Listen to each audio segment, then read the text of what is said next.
안녕하십니까. 지금부터 여성 유권자 21대 대선에 관한 정책 토론회를 시작하겠습니다. 저는 오늘 사회를 맡은 여성신문 이세아 기자입니다. 반갑습니다. 앞으로 참석해 주신 여러 정당과 단체 관계자분들, 시민 여러분들께 진심으로 감사드립니다. 오늘 토론회는 6월 3일 제21대 대선 후보가 확정된 이후에 처음으로 여성단체와 정당 관계자들이 만나는 토론회입니다.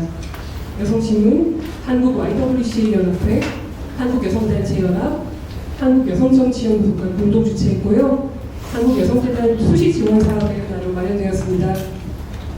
토론회 진행 순서는요, 여성신문이 실시한 2030 여성유권자 대상 젠더인식조사 결과 발표를 시작으로 주요 여성단체와 정당 정책 담당자들이 모여서 정책 공약을 논의할 예정입니다. 오늘 토론회 과정은 모두 영상으로 기록되어 알려드립니다. 물론 이 자리는 정책 토론회인지 선거운동을 위한 자리가 아님을 너무 잘 아시겠지만 이해해 주시길 당부드립니다. 잘 아시겠지만 공직선거법상 정책 토론회에서는 특정 후보 이름이나 구호를 외치고 캠페인 하시면 안 됩니다. 또 오늘 제가 보기에는 그런 분들이 안 계시는데요. 후보자 이름이나 슬로건이 기재된 선거운동 복장도 좀 어렵습니다. 오늘 토론회에 특별히 민주노동당 권영국 대통령 후보님께서 참석해 주셨습니다. 감사합니다.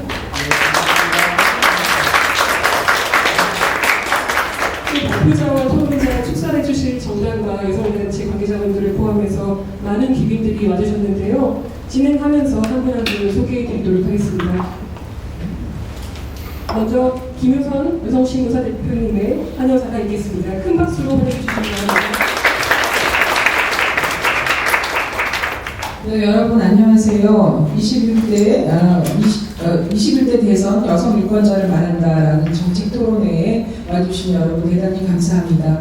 이 토론회가 정말 열릴 수 있을까 걱정도 많이 했습니다. 그리고 후보도 정책도 진영도 다 달라지고 하나도 분명한 게 없는 이런 상황에서 못할 수도 있겠다 이런 생각을 하고 있었는데 이렇게 모여서 중요한 분들 다 오시고 각 정당에서도 다 오셔서 너무 다행이라고 생각됩니다. 여성신문은 15대 김대중 대통령 당선될 때부터 여성단체와 정당을 엮어서 대선 후보 초청 토론회라는 걸 해왔습니다. 그때는 KBS에서 생중계로 방송을 해왔고요. 그래서 쭉 해오다가 근데 그 중간에 여러 가지 우여곡절이 있었지만 이번 대선은 정말 이렇게 막막하고 이렇게 어렵고 이렇게 중요한 이슈들이 많이 걸려있는 이런 대선 국면은 정말 처음이었습니다. 그래서 마음은 급하고 여성 정책이 많이 축소되고 여가부가 없어지려고 하고 이런 과정에서 마음은 급하고 걱정은 많고 그러나 어떻게 해야 될지 모르겠고 이런 상황에서 걱정을 많이 했었습니다. 근데 우리 조은정 연합했고 장소도 정하고 또 여성단체 연합 여성정치연구소 연결을 하면서 자그맣게 시작을 해보자 이렇게 얘기를 했고 각 정당에 더불어민주당, 국민의힘, 또 진보당, 노동당 이렇게 다 얘기해서 두루 참석하게 돼서 너무나 다행입니다. 이 토론회는 당연히 완결된 형태가 아니고 시작이라고 생각됩니다. 저희가 광장이다, 빛의 혁명이다 이런 얘기 많이 하는데 다음 미래를 2030 여성들에게서 새로운 문화가 많이 생겼다 이런 얘기를 많이 했지만 정작 저희가 질문을 해봤습니다. 2030 여성들이 미래라는데 우리는 그들에 대해서 무엇을 알고 있는가, 그들은 과연 무엇을 꿈을 꾸고 있는가에 대하여 귀를 얼마나 기울였는가. 그래서 저희가 설문조사를 시작을 했고 남녀를 같이 비교할 것이냐 세대를 비교할 것이냐 이런 고민 끝에 아니다 이번에는 2030 여성들에게 집중해서 그쪽만 가자. 그래서 2030 여성들을 T브릿지라면서 1000명을 집중해서 조사하는 걸 했습니다. 그래서 오늘 여기서 나왔던 여러 가지 시선점들이 있습니다. 뒤에서 나온 것이고 이들이 말하는 그 삶의 스타일도 나올 것이고 이들이 촉구하고 있는 정책의 방향성에 대한 많은 시선점을 갖고 있습니다. 그래서 부디 정당에 오신 분들께서는 귀 기울여 주시기 바라고, 지금 이 와중에도 지금 Y에서도 정책 자료집을 냈고 여연에서도 공약 자료집을 가지고 와서 드렸습니다. 부디 이렇게 거기 적힌 글자 하나하나가 그 여성들의 피와 땀과 눈물 이혼이 부디 돌아가셔서 정책 테이블에 중요한 안건을 올려놓으시고 깊이 중요한 의제를 다뤄주시기 바랍니다. 그리고 이 토론은 시작이므로 저희가 앞으로 각 정당의 후보들을 모시고 다시 정책 토론을 정식으로 할 수 있는 시간이 주어지리라 믿습니다. 그렇게 기획할 테니 정당에서 오신 분들 협조 많이 해주시기 바랍니다. 감사합니다. 감사합니다. 이어서 축사가 있겠습니다. 짧을수록 아름다운 축사 잘 아시지요? 먼저 더불어민주당 김남희 의원님 부탁드리겠습니다. 박수로 맞이해 주십시오. 감사합니다. 안녕하십니까. 제21대 대선 더불어민주당 이재명 후보 캠프에서 정책본부 부본부장을 맡은 광명의 김남희 의원입니다. 오늘 제가 정말 존경하는 여가위의 이인성 위원장님과 또 권영구 후보님도 함께하고 계신데 제가 먼저 이렇게 인사를 해서 좀 송구스럽습니다. 현재 저는 경기도당 여성위원장을 맡아서 경기도 여성본부장도 하고 있고요. 국회에서는 여성가족위원회 활동을 하고 있습니다. 우선 오늘 뜻깊은 여성정책 토론회에 초대해 주셔서 진심으로 감사드립니다. 오늘 자리는 빛의 혁명을 이끌어낸 여성 유권자들의 목소리를 귀담아 듣는 중요한 자리라고 생각합니다. 제가 캠프에서 여성본부, 정책본부, 총무본부 3개 부서에서 일하고 있는 민주당의 핵심 인재이기 때문에 여성들의 목소리를 잘 전달하는 역할을 하도록 하겠습니다. 윤석열의 여성가족부 폐지 대선 공약 이후 지난 3년간 성평등 정책은 실종되었습니다. 여가부는 식물부처로 전락했고 성평등 정책은 붕괴되었습니다. 우리나라 성평등 지수도 2010년 집계 이후 처음으로 하락했고 성평등 분야의 퇴행의 결과가 곳곳에서 나타나고 있습니다. 이제는 퇴행을 넘어 새로운 사회를 만들어 나가야 합니다. 무너진 성평등 수준을 높이기 위해 여러분들과 함께 소통하고 방법을 고민하겠습니다. 제가 예성신문 김효선 대표님을 지난번에 김대중 성평등 토론회에서 인사드렸었는데요. 김대중 전 대통령님의 성평등을 향한 노력 뜻이 헛되지 않도록 더불어민주당 최선을 다하도록 하겠습니다. 자세한 방향과 입장은 토론에서 다루겠습니다. 감사합니다. 감사합니다. 다음은 이인선 국회 여성가족위원장님의 축사가 있겠습니다. 큰 박수 부탁드립니다.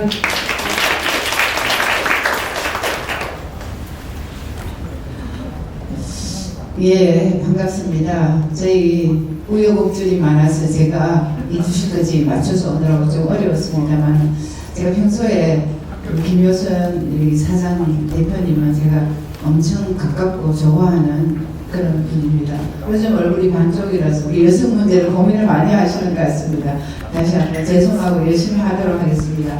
오늘 여기 와서 보니까 사실 여성신문 첫 번 이렇게 펼쳐서 보니까 이번 2030 스틸스 페미니즘에 대한 얘기, 또 두 번째 가니까 우리 오늘 권영국 우리 대표님의 한 페이지를 차지하고 또 저희 여성가족위원회에서 지금 정춘생 의원 모시고 김남희 의원과 같이 딥페이크 방지법을 굉장히 빨리 국회를 통과시켰습니다. 왜냐하면 과방에서 있으면 싸우느라고 굉장히 오래 머무를 것 같은데 우리 여성가족위원회는 사실은 여야 구분 없이 여성 문제는 우리가 다 같이 해야 될 공동의 과제라고 생각해서 굉장히 정말로 18개 위원회 중에서 가장 모범적으로 시간을 정하면 정하는 만큼 또 토론은 토론하는 만큼 이렇게 가장 민주적으로 시간을 잘 지키면서 잘하고 있습니다. 위원주 대표님 제일 잘하고 있습니다.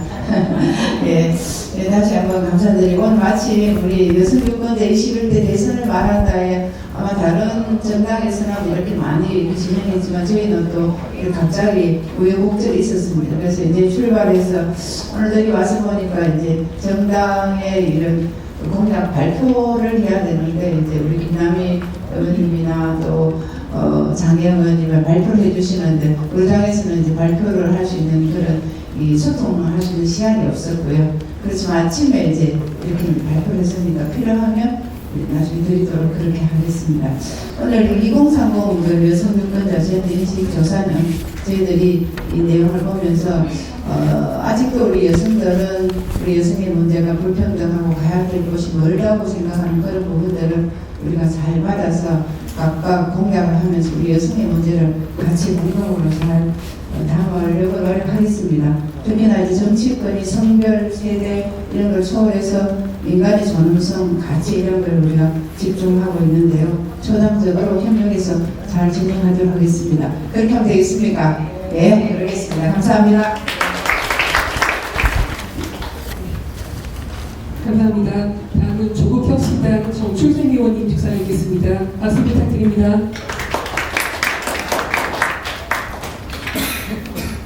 네, 안녕하십니까. 조국혁신당 정출생입니다. 준비한 인사말 있습니다만 짧게 말씀드리겠습니다. 작년 겨울부터 올해 봄까지 우리 2030 여성들이 응원봉을 들고 광화문에 와서 싸웠던 이유는 단순히 대통령 하나 바꿔보자 그런 게 아니었던 것 같습니다. 저마다의 삶의 현장에서 차별을 겪고 불평등을 겪고 했던 여성들이 세상을 바꿔보자 큰 목소리를 하나가 돼서 왔는데 그럼에도 불구하고 이번 대선에서는 성평등 의제가 숨었다라는 게 사라졌다라는 게 진단인 것 같습니다. 그런 의미에서 오늘 토론회는 굉장히 중요한 뜻깊은 행사인 것 같고요. 저도 우리 당에서는 비록 후보를 내지 않았지만 제가 올해부터 여성가족위원회 일을 하게 됐거든요. 그래서 여성 관련된 이슈들, 성평등 이슈들, 젠더 관련 이슈들은 열심히 챙기겠다는 약속을 드립니다. 특히 젠더폭력방지법을 제가 작년에 7월달에 발의했음에도 불구하고 현재 법사위에서 지금 잠을 자고 있어요. 여러 루트를 통해서 빨리 좀 순사를 해줬으면 좋겠다 말씀을 드렸음에도 불구하고 아직 진행이 안 되고 있습니다. 내용은 아시겠지만 제가 기존에 가족폭력 처벌법을 전면 개정한 특히 반의사 불벌 조항을 폐지하고 상담 조건 선고 유예제도 폐지하고 등등의 내용을 담은 내용입니다. 이 부분이 올해 정기국회에서 반드시 처리될 수 있도록 그렇게 하겠습니다. 그리고 우리 여성들의 젠더 불평등의 종합판인 성별 임금 격차 이 부분도 개선할 수 있도록 성평등 임금 공시제 관련해서 남녀고용평등법 그리고 고용정책기본법을 포함해서 5개 법안을 우리 조국혁신당에서 발의했다는 말씀을 드리고요. 또 한 가지는 꼭 돌봄이 굉장히 중요한 문제인 것 같습니다. 이 부분도 올해 이번 주에 제가 돌봄기본법 초안을 만들었고요. 전문가 간담회를 이어서 빠른 시일 내에 좀 발의해서 또 여러분과 논의를 하면서 이 부분도 올해 정기판에 처리될 수 있도록 노력하겠다는 말씀을 드리겠습니다. 오늘 좋은 토론회 만들어주셔서 너무 감사하고요. 아까 이효선 대표님께서 말씀하셨듯이 후보들을 모시고 여성 정책 그리고 젠더 정책, 성평등 정책을 토론할 수 있는 기회가 있길 바랍니다. 감사합니다. 감사합니다. 마지막으로 민주노동당 이윤주 정무실장님의 식사하겠습니다. 큰 박수 부탁드립니다.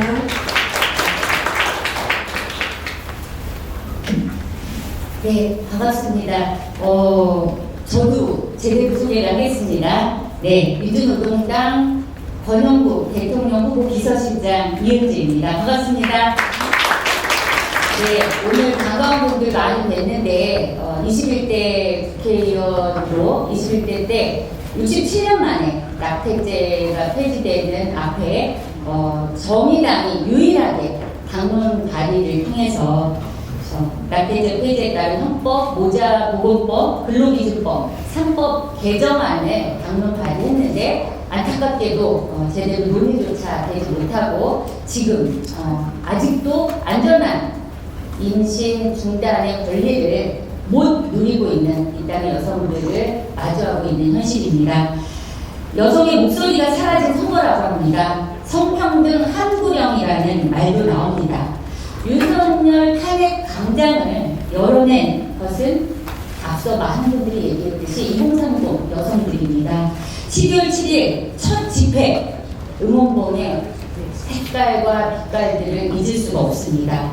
탄핵 소추안, 무산 직후 꺼져가던 희망을 젊은 여성 시민들이 환하게 되살린 것을 우리 모두가 알고 있습니다. 그런데 왜 여성의 목소리가 사라졌습니까?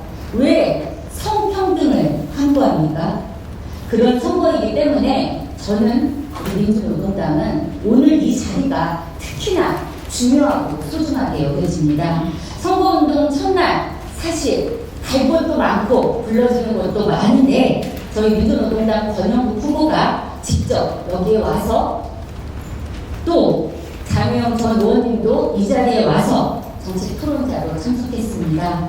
저희의 여성 정책들 깊은 고민 담아서 들어주시고요. 또 들려주시는 이야기 후보님과 함께 소중하게 듣고 정책을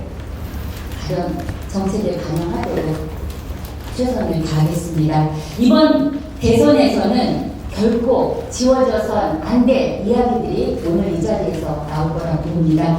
민주노동당은 이번 대선이 여성의 안전한 나라, 성평등이 활짝 꼽히는 나라, 여성을 지우지 않는 나라, 그런 나라를 만들기 위해서 힘차게 최선을 다하겠습니다. 감사합니다.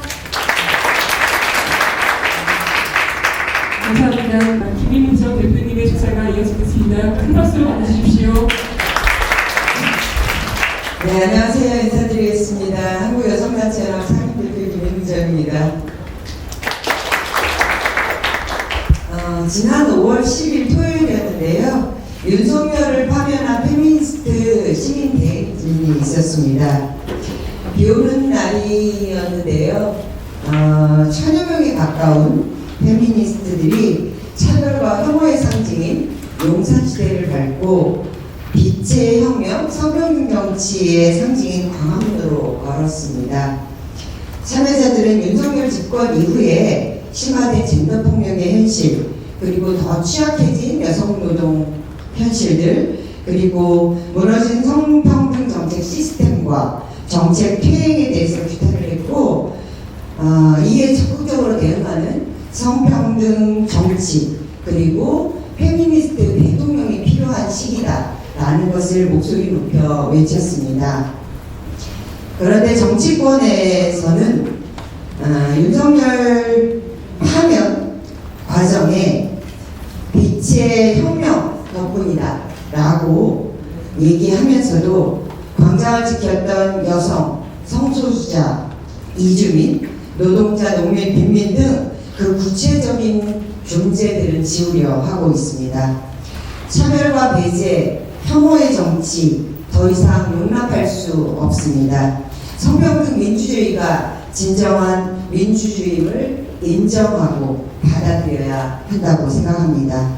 오늘 이 자리가 정치권의 여성 시민들의 목소리가 강력하게 전달되어서 성평등 정치로의 변화를 시작하는 그 출발점이 되기를 기대합니다. 오늘 정당에서 많이 와주셨는데요. 이 목소리들을 정당 내에 잘 전달해 주시고, 그리고 그 목소리들이 정치의 목소리로 다시 한번 나올 수 있도록 이 자리에 계신 모든 분들이 역할해 주시기를 부탁드립니다. 감사합니다. 기본소득당 용혜인 대표님 모셨습니다. 용혜인 대표님께서 출사해 주시겠습니다. 박수 부탁드립니다. 기본소득당 대표 용혜인입니다. 사실 이제 오늘 국회에서 1시에 다른 일정을 하고 4시에 이 근처에 다른 일정이 있는데, 그래도 오늘 이 사이에 일정에 꼭 오고 싶어서, 저도 참여하고 싶어서 조금 늦게 도착을 했지만 그래도 들어와서 같이 발제를 듣고 인사를 드리게 되었습니다. 12.3 내란부터 4월 4일 헌법재판소의 파면 결정까지 민주주의를 지켜냈던 지난 겨울의 모든 순간에 2030 여성 유권자들의 응원봉 연대가 있었습니다. 하지만 2030 여성 유권자들의 성평등한 사회를 만들어야 한다라는 요구는 여전히 주목받지 못하고 있습니다. 윤석열 정부의 소수자를 차별하고 혐오하는 정치가 저는 결국 모두의 이권을 무너뜨리는 반헌법적인 쿠데타와 또 고리 정치의 폭동으로 이어졌다고 생각합니다. 윤석열 정부가 무너뜨렸던 이 민주주의를 회복하려면 그렇기 때문에 회복하려면 2030 여성들이 염원하고 또 우리 모든 여성들이 염원하는 성평등과 인권의 가치부터 회복해야 된다라고 생각합니다. 오늘 정책 토론회는 민주주의의 역사를 지켜온 2030 여성 유권자들의 목소리에 귀 기울이는 정치의 장이고 윤석열 정부가 무너뜨린 성평등의 가치를 복원하는 아주 뜻깊은 자리라고 생각합니다. 저희 기본소득당에서는 지난 5월 8일에 기자회견을 열고 생활동반자법과 친밀한 관계 내에서의 폭력을 방지할 수 있는 방지법, 그리고 협업권 대응법 등 차기 정부에서 반드시 추진되어야 하는 성평등 과제들을 발표한 바 있습니다. 또 오늘 발제에서도 이야기가 나왔었는데요. 사실 지난 12월 말에 원래 발의하려고 준비하고 있었던 가정폭력처벌법 전부 개정 법률안이 있었습니다. 12.3 내란 이후에 사실 모든 것이 다 중단된 상황에서 마음속에 어떤 빛처럼 남아있다가 지난 4월 4일 파면 이후에 다시 개정안을 준비하는 작업을 시작했습니다. 국회에서 앞으로도 가정폭력처벌법 전부 개정 법률안을 발의를 하면서 공론의 장도, 토론회도 열고 기자회견도 하고 할 텐데요. 많은 분들이 관심 가져주시고 또 적극적으로 의견 내주시면 좋겠습니다. 오늘 토론회에서 발표된 2030 여성 유권자들의 여러 목소리 그리고 구체적인 정책 제안에 저도 함께 귀 기울이면서 차기 정부에서 성평등 정책들이 내실 있게 추진될 수 있도록 함께 노력하겠습니다. 오늘 귀한 자리를 만들어주신 여성신문과 또 YWCA 연합회, 또 한국여성단체연합회, 그리고 한국여성정치연구소, 그리고 여기에 참여해주시는 모든 활동가분들께 다시 한번 진심으로 깊은 감사의 말씀을 드립니다. 저 여성정치인으로서 늘 언제나 힘이 되어주시는 여러분들 덕분에 저도 의정활동 이어가고 나갈 수 있는 것 같습니다. 진심으로 감사합니다. 감사합니다. 이제 본격적인 발표를 시작하겠습니다. 여성신문 이하나 편집국장님의 2030 여성 유권자 리포트 발표가 있겠습니다. 박수로 맞아주시기 바랍니다. 네, 안녕하세요. 저 여성신문 편집국장으로 일하고 있는 이하나 기자라고 합니다. 반갑습니다. 개헌 때부터 탄핵 선고를 거쳐서 개선 분명까지 우리가 빛의 혁명이라고 불리는 2030 여성 유권자들의 새로운 움직임을 저희가 포착을 했습니다. 사실 앞서 저희 김효선 대표님께서도 말씀을 해주셨지만 이 정치 주체 2030 여성들이 도대체 어떤 사람들일까, 그리고 그들이 꿈꾸는 세계는 어떤 모습일까, 이 질문에서 출발한 것이 저희 2030 여성 유권자 젠더인식 조사입니다. 저희가 TVG에 의뢰해서 2030 여성 유권자 1000명을 대상으로 웹 설문조사를 진행했습니다. 박진경, 양현아, 박수진, 김일림, 홍춘희 등 성평등 개선위원회 전문가들이 기획에 참여를 했고요. 그 결과는 단순한 숫자를 넘어서 한국 사회를 살아가는 2030 여성 유권자들의 삶의 감각을 잘 보여줍니다. 기성세대가 보던 이기적이고 정치에 무관심한 2030이라는 프레임은 이번 조사로 깨졌습니다. 2030 여성들은 성평등과 경제 불평등에 관심이 높고 사회 참여에 적극적이며 다차원적인 요구를 지닌 유권자입니다. 그리고 이번 조사 결과는 국가의 여성정책 방향의 전환을 시사하고 있습니다. 저희가 키워드로 이번 2030 여성 유권자 리포트를 정리를 해봤는데요. 먼저 진보적인 2030 여성들을 키워드로 꼽고 있습니다. 이번 광장의 주역은 여성이었다는 명제가 이번 설문에서도 확인할 수 있었는데요. 2030 여성 5명 중 1명은 집회에 한 번 이상 참여했다고 답했습니다. 이들이 참여한 집회의 주제는 탄핵 찬성이 가장 많았고, 그다음에 노동권, 성평등 순이었습니다. 높은 집회 참여율은 2030 여성의 정치 성향과도 맞닿아 있습니다. 정치적 이념 성향을 묻자 2030 여성의 89.0%가 중도 또는 진보라고 답했습니다. 이 중 진보가 40.5%, 그리고 중도가 48.5%였습니다. 보수는 11.0% 불과했습니다. 이 같은 성향은 전체 국민과 비교해도 확연히 진보적이라고 볼 수 있습니다. 두 번째 키워드입니다. 2030 여성 유권자는 경제적 불평등에 굉장히 민감한 것으로 확인됐습니다. 응답자의 78.5%가 경제적 불평등 성이 심각하다고 답했고요. 이들은 미래의 대한민국이 다음 중 어떤 가치를 강화해야 한다고 생각하느냐는 질문에 경제적 기회 및 공정성을 제일 많이 뽑았습니다. 이어서 법과 질서 유지, 개인의 자유와 선택 존중, 성평등 및 사회적 약자 모순으로 나타났습니다. 이번 조사 결과를 보면 2030 여성들은 추상적인 이념 문제보다 자신들의 일상과 직결된 구체적 정책에 더 관심을 갖고 있는 것으로 확인됐습니다. 세 번째 키워드입니다. 쏟아지는 공격 낙인에 침묵하는 스트레스 페미니즘. 사실 이번 2030 여성들은 탄핵 광장으로 뚝 떨어진 사람들이 아니었습니다. 흔히 말하는 페미니즘 리부트를 거치면서 지난 10년간 한국 사회의 페미니즘과 성평등을 요구해온 사람이었고, 온라인과 오프라인에서 여성에 대한 차별과 폭력, 페미니즘 팬네시를 직접 겪은 사람들이었습니다. 이러한 페미니즘 팬네시는 2030 여성들을 조용한 페미니즘 지지자로 만들고 있습니다.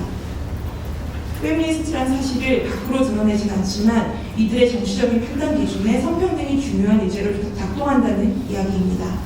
이번 조사에서도 2030 여성 10명 중 6명이 페미니즘을 지지한다고 밝혔습니다. 하지만 이 가운데 46.8%가 페미니스트라고 밝히는 건 부담스럽다, 이렇게 답했습니다. 여성신문은 이 페미니즘을 지지하지만 이 사실을 감추는 현상을 스텔스 페미니즘이라고 이름 붙였습니다. 앞서서 2019년 한국여성정책연구원 조사에서 20대 여성의 절반가량이 나는 페미니스트라고 응답을 했지만 그것과는 차이가 드러나는 결과입니다. 저희가 분석하기로는 사회 전반에 걸친 백내시가 그 원인으로 지목됩니다. 페미니스트를 향한 공격에 여성들의 스스로를 검열하게 되고요. 실제로 응답자의 81.8%가 페미니스트라고 밝히면 온라인에서 공격받을 수 있다, 이렇게 답했습니다. 그리고 70.5%는 직장에서 불이익이 우려된다, 이렇게 답했습니다.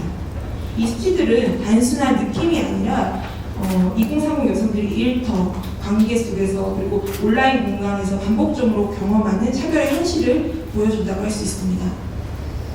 네 번째 키워드입니다. 2030 여성들은 생존에 민감하고 평등을 원한다, 이렇게 저희는 판단했습니다. 2030 여성들을 봤을 때 정책과 공약을 기준으로 후보를 선택할 것으로 실제로 보입니다. 응답자 65.8%가 이렇게 답했고요. 특히 젠더 이슈가 정치적 선택에 영향을 미친다, 이렇게 응답한 비율이 47%로 나타났습니다. 20대 초반하고 30대 후반은 사실 이 격차도 굉장히 큽니다. 특히 20대 초반 여성들은 그 비율이 56.6%로 굉장히 높게 나타났습니다. 여성들이 원하는 여성 정책의 패러다임도 바뀌고 있다는 것도 확인했습니다. 2030 여성들은 정부가 우선적으로 다뤄야 하는 여성 정책 1순위로 디지털 성범죄 방지를 꼽았습니다. 이어 임금평등과 고용기회, 성희롱 및 성폭력 방지, 일가정 균형 및 가족 친화적 정책 순으로 나타났습니다. 2030 여성의 절반은 여성 정책은 오랜 시간 출산 육아 지원 그리고 일가정 양립 지원 정책에 그쳤습니다. 하지만 2030 여성의 절반은 결혼 의향이 없는 상황에서 이 정책들에 더 이상 호응하지 않고 있습니다. 여성들은 여성 정책의 패러다임을 온라인 안전과 일상적 위협 해소로 전환해야 한다고 요구하고 있습니다. 그리고 2030 여성 유권자들이 가장 찬성하는 여성 정책을 물은 결과 안전한 임신 금지를 위한 의료 체계 구축이 가장 크게 신성한 것으로 나타났습니다. 이어 이동의 강간제 도입, 포괄적 차별금지법 제정, 그리고 생활동반자법 제정 순으로 최소 강도가 높았습니다. 21대 대선은 정치가 응답해야 할 차례입니다. 2030 여성은 감정적이거나 무관심한 유권자가 아닙니다. 이번 조사는 이들이 정책을 요구하고 정책으로 평가하는 정치적 주체임을 잘 보여줍니다. 정치권이 여성의 일상을 위협하는 폭력에 맞서고 불평등한 노동 환경과 대표성의 공백을 메우며 차별 없는 사회를 설계하겠다는 정치적 의지를 보여줘야 합니다. 2030 여성은 단지 복지나 출산 정책이 아닌 디지털 폭력, 안전, 실질적 공간과 해결을 안전에 대한 실질적 공간과 해결을 요구하고 있습니다. 정치가 응답해야 할 차례입니다. 더 이상 이들을 소외된 계층이 아니라 대선을 움직일 수 있는 핵심 유권자로 바라봐야 합니다. 이상 발표를 마치겠습니다. 감사합니다. 감사합니다. 다음은 한국 YWCA 연합회 조은영 회장님의 발표가 있겠습니다. 박수로 맞으십시오. 네, 안녕하세요. 저는 한국 YWCA 연합회 회장 조은영입니다. 만나 뵙게 돼서 너무 반갑습니다. 오늘 한국 Y가 21대 대선에 제안하는 정책의 주제는 모두가 안전한 사회입니다.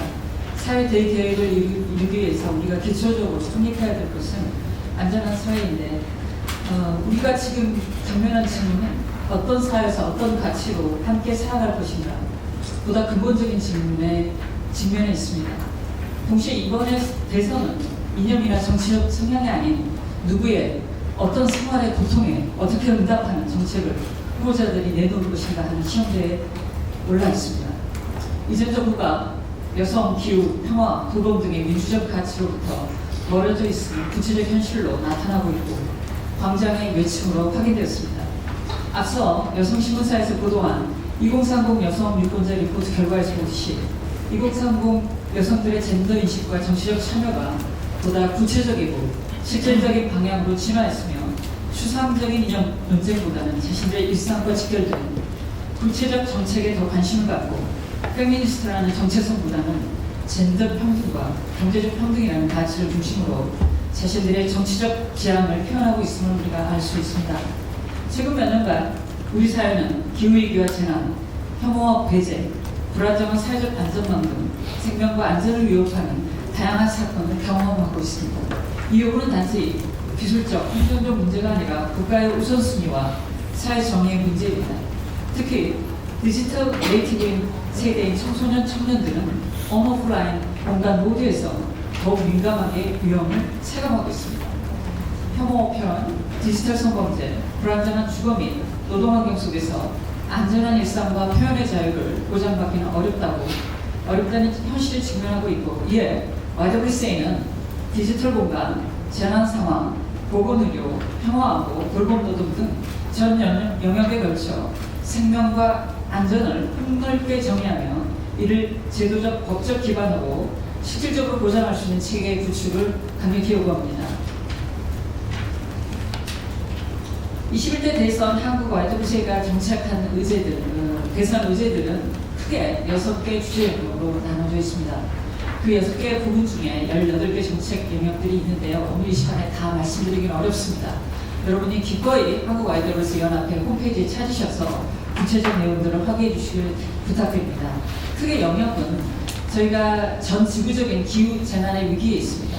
그 기후위기를 어떻게 대응할 것인가가 첫 번째 영역이라면 그것과 관련해서 탈핵 에너지 전환 체계를 구축하는 것에 목표를 두고 있습니다. 두 번째로 지금 물리적 거리를 넘어서는 버추얼 스페이스에서 나타난 기술의 변화와 위기에 어떻게 대응할 것인가가 굉장히 큰 주제로 나타나고 있습니다. 세 번째로 한반도의 평화입니다.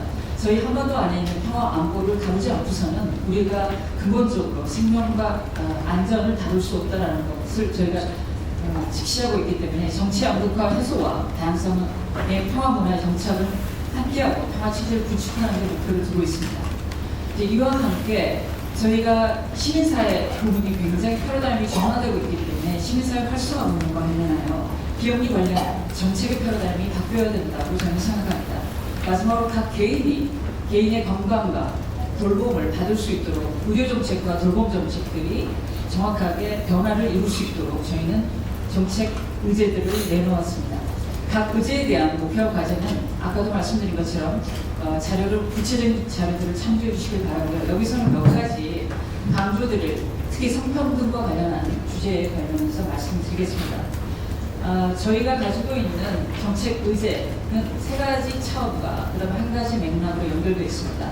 첫 번째로는 국가가 만들어야 될 정책과 그다음에 제도에 관련한 부분이고 그것이 실제로 나타날 수 있을 만한 인프라스트럭처에 해당되는 체계, 그다음에 마지막으로 구체적인 프로그램이나 서비스, 재화로 나타날 수 있는 부분이 연결되기를 원합니다.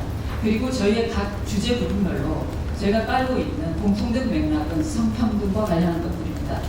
아까도 말씀드렸지만 가장 큰 전 지구적인 위기에 해당되는 기후위기에서 여성들은 또 다른 차별을 겪고 있습니다. 기후재해 시에 여성들이 보호받고 대응받아야 되는 서비스들은 실제 성별 피해에 관련한 데이터들이 모여져 있지 않기 때문에 이를 바탕으로 한 맞춤형 지원 체계가 만들어져야지만 성평등한 재난 대응 전략이 수립되고 그와 관련된 제도와 법적인 기준들이 마련될 것이라고 생각합니다. 그래서 지금 UN 기후 변화 협약 같은 데서 성주기와 실천을 위한 국가 젠더 액션 플랜이 수립되어야 하고 이와 관련해서 기후 예산 및 성인지 관련한 예산 원칙들이 적용되어야 된다고 생각합니다. 앞서 우리 김효선 소장님께서도 얘기해 주셨지만 이 성평등 관련해서는 저희가 지금 국가적인 제도에서 이미 결함이 있는 상태이기 때문에 이 성평등 컨트롤 타워로서 여성가족부 역할을 다시 강화되어야 한다고 생각합니다. 더불어 지금 앞서도 말씀드렸고 버추얼 스페이스에서 나타나는 디지털 성범죄하고 기술 기반의 젠더 폭력에 대한 대응이 강화되어야 합니다. 한국아이돌부서는 이번 올해 3월에 제69차 UN 여성지휘위원회에서 한국아이돌부서의 청년 대표단이 기술 매개 젠더 폭력 이슈를 주제로 해서 경륜 행사 패러럴 이벤트에 참여했고요. 거기서 전 세계적으로 이 기술 매개 젠더 폭력과 관련한 현안이 어느 정도로 심각한지 문제 제기를 했고 이를 위해서 예방과 교육의 필요성을 함께 주창했고요. 더불어서 국제적인 기준 마련과 국제협력이 얼마나 중요한지 피력했습니다. 특별히 아시다시피 기술 매개 젠더 폭력의 피해자의 대부분이 10대에서 20대이고 가해자 역시 대다수가 10대입니다. 따라서 한국아이돌부서는 디지털 입문의 나이에 해당되는 초등학교 고학년 대상의 TF-GBB 예방 교육 프로그램들을 이미 만들어서 진행 중이고 그 강사들을 교육 훈련하여 전국적으로 교육을 실시하고 있습니다. 딥페이크 관련해서 아까 UN 여성가족위원회에서 이미 법안을 처리했다고 해서 기쁜 소식입니다. 이와 관련해서 보다 플랫폼 기업의 책임을 강화하고 AI 윤리나 성별 영향평가 제도화에 박차를 가해야 될 것이라고 생각합니다. 제가 많은 주제를 다 다루지는 않겠습니다. 저희가 제한된 시간이 있기 때문에 평화 안보와 관련해서는 저희가 지속적으로 노력하고 있는 일본군 성노예 문제 관련한 것들이 개정되어야 하고 피해자 인권 침해나 존엄성을 회복할 수 있도록 도와야 하며 국방 안보 분야에서도 여성의 50% 이상 그 의결권 안에 참여할 수 있도록 보장되어야 합니다. 더불어 외교 안보 정책 관련 분야 등 성인지적 관점이 제도에 반영되어야 하고요. 시민사회 평화교육 체계적 지원이 필요한 시점입니다. 저희는 지난 4년간 와이드버스 조직 개편을 통해서 시민사회 활동이 통제와 규제라는 제도적 제약에 있음을 직면하게 되었습니다.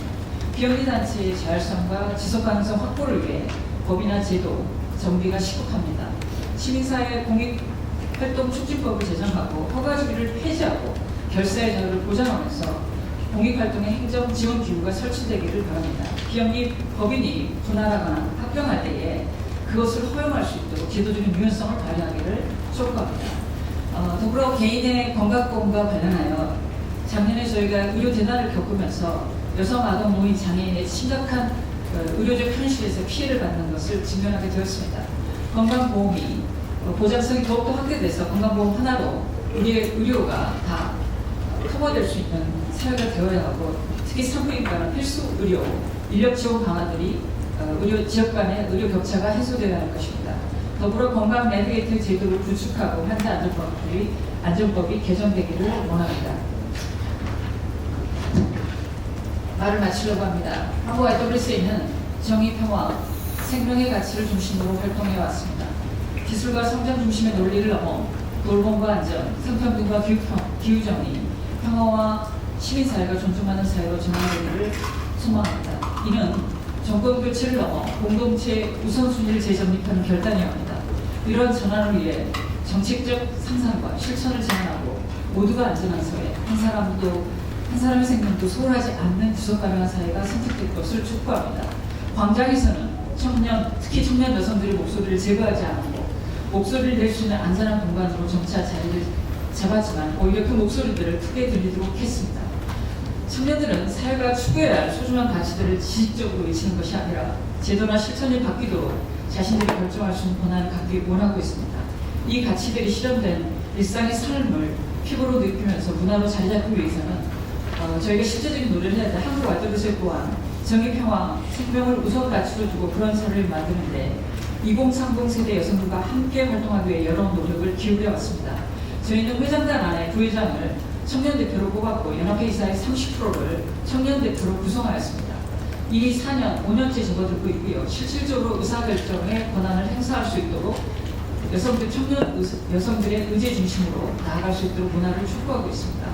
구조의 변화를 통한 일상의 변화가 현재 진행 중입니다. 아직도 우리 사회가 청년 여성들이 결정권을 가지도록 하는 제도와 참여 기회를 만드는 일에 아직 충분하지 않습니다. 우리의 실험과 시도들이 계속 이어지기 위해 청년 여성 유권자들의 바람이 현실이 되기 위해 정치권도 사회의 다른 분야와 함께 지속적으로 노력해 주시기를 축복합니다. 감사합니다.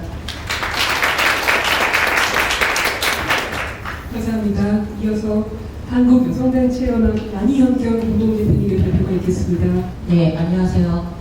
한국여성단체연합 양희현경입니다. 발표 시간이 너무 짧아서요. 저희는 한국여성단체연합은 이제 지부 회원단체, 연대단체 등과 함께 매 선거 때마다 정책 자료집을 만듭니다. 근데 핵심 과제가 한 25개 정도 돼서요. 아마 제가 좀 제목만 얘기해도 10분이 갈 것 같아서 일단 저희 자료집 오늘 조금 나눠드렸는데요. 세부 자료집 보시고 보시면 될 것 같고요. 간단하게 말씀드리겠습니다. 구조적 성차별을 부정하며 여성가족부 폐지를 추진한 윤석열 정권 2년 반 동안 여성과 소수자의 권리와 상승 무너졌습니다. 이것의 증거로 2024년 국가 성평등 지수 하락과 탄핵 광장에서의 여성과 소수자들의 참여를 비롯해 수많은 참여자들의 발언을 통해서 계속적으로 발화되었던 차별, 혐오 구절과 성평등 실현 메시지가 이를 증명한다고 생각합니다. 이번 대선은 윤석열 정권으로 인해 퇴보, 지연, 삭제된 여성 성평등 정책을 복원 강화해야 합니다. 여성단체 연합은 총 6개의 범주로 64개의 대선 정책 과제를 좀 도출했고요. 오늘은 성평등 민주주의 실현이라는 시대적 요구에 부응하는 25개 핵심 과제를 발표하려고 합니다. 첫 번째, 국가 및 지방자치단체 성평등 추진체계 회복과 강화입니다. 아시다시피 한국의 성평등 추진체계는 윤석열 정부 들어서 빠르게 무너졌습니다. 여성가족부뿐만이 아닙니다. 국가 지방자치 단체에 각 단체의 지방자치 단체의 여가부나 성평등 관련한 구조나 예를 들면 예산이라든가 정책도 다 무너진 상태입니다. 그래서 여성가족부의 예산과 조직을 확대하고 집행력을 강화해야 합니다. 모든 부처와 지자체에 성평등 전담부처를 설치하고 대통령 직속 성평등위원회를 설치해야 합니다. 두 번째는 포괄적 차별금지법 제정입니다. 말을 못하니까 지금 되게 오랫동안 여성 인권계에서 요구한 것입니다. 특히 이번 윤석열 탄핵 국면에서 일부 극우 세력이 중국 개입을 하면서 현충시를 한다던가 중국의 난민이나 여성 소수자를 혐오를 하고 예를 들어 집회까지 여는 이런 상황도 있었습니다. 헌법이 보장하는 평등권을 실현하고 차별과 혐오 정치를 근절하기 위한 포괄적 차별금지법 하루빨리 제정되어야 합니다. 세 번째, 새 정부의 동수 내각 등 모든 의사결정 구조에 성별 균형 원칙 적용을 주장합니다. 윤석열 정부의 장관 중 남성이 16명이었고요. 여성은 이 중 3명밖에 되지 않습니다. 차관도 29명 중에 4명밖에 되지 않습니다. 24년 공공부문 통합인사 연차 보고서 따르면 중앙부처 여성고위 공무원 비율을 계속 달성한다고 나와 있습니다. 그렇지만 달성률 자체가 굉장히 매우 낮은 상태입니다. 이거는 문재인 정부 역시 때도 되게 낮은 목표를 설정해서 목표를 예를 들면 목표를 달성했다고 하는데요. 목표를 좀 높일 필요가 있습니다. 네 번째, 핵심과 네 번째는 돌봄의 국가 책임을 헌법에 명시하고 돌봄기본법 제정입니다. 가정 내 돌봄은 여성에게 여전히 편중되어 있고 가사와 돌봄노동 직종, 임금노동에 종사하는 노동자 역시 여성 비율이 절대 다수입니다.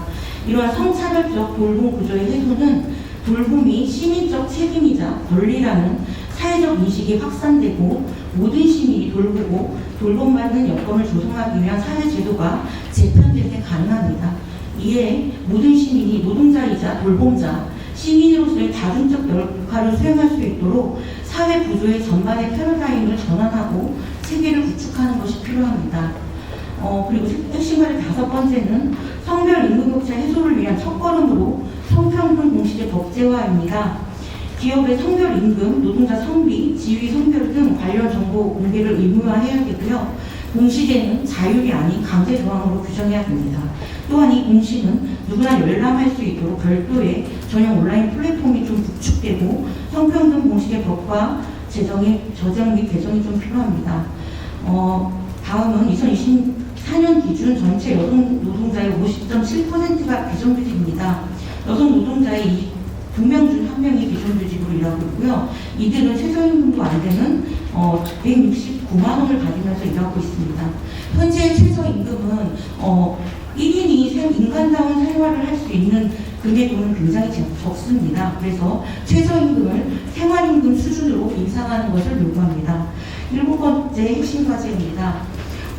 이번에 여성신문에서 조사한 것제도 나왔지만 2016년부터 게임 업계에서 시작된 여성 노동자에 대한 페미니즘 사상 검증은 사회 전 영역에서 발생되고 있습니다. 이는 여성 노동자에 대한 괴롭힘과 같은 정신적 피해를 넘어서 계약 해지, 부당해고 등 경제적 피해가 발생하고 있지만 이를 직접적으로 구제할 수 있는 방법이 전무한 상태입니다. 이에 우편법, 산업안전보건법 등의 개정과 특별근로감독 실시, 콘텐츠 산업 사업주에 대한 노동법 및 차별 예방 교육 의무화가 필요합니다. 다음은 돌봄기관 확충 및 돌봄의 공공성 강화입니다. 한국의 돌봄 체계는 여전히 가족 중심에 머물러 있고 일부 영역만 공공이 책임지고 있는 실정입니다. 그마저도 돌봄의 상당 부분은 민간시장에 맡겨 있으며 열악한 저임금 노동을 유지되고 있습니다. 그리고 전체 돌봄 노동자 중 90.5%가 여성입니다. 이에 국공립 사회서비스 기반 비율, 국공립 어린이집 이용 비율을 각각 30에서 50%까지 확대하고 지자체별 공공돌봄기금 공급율제 도입 등이 필요합니다. 다음은 다양한 가족 구성원 보장입니다.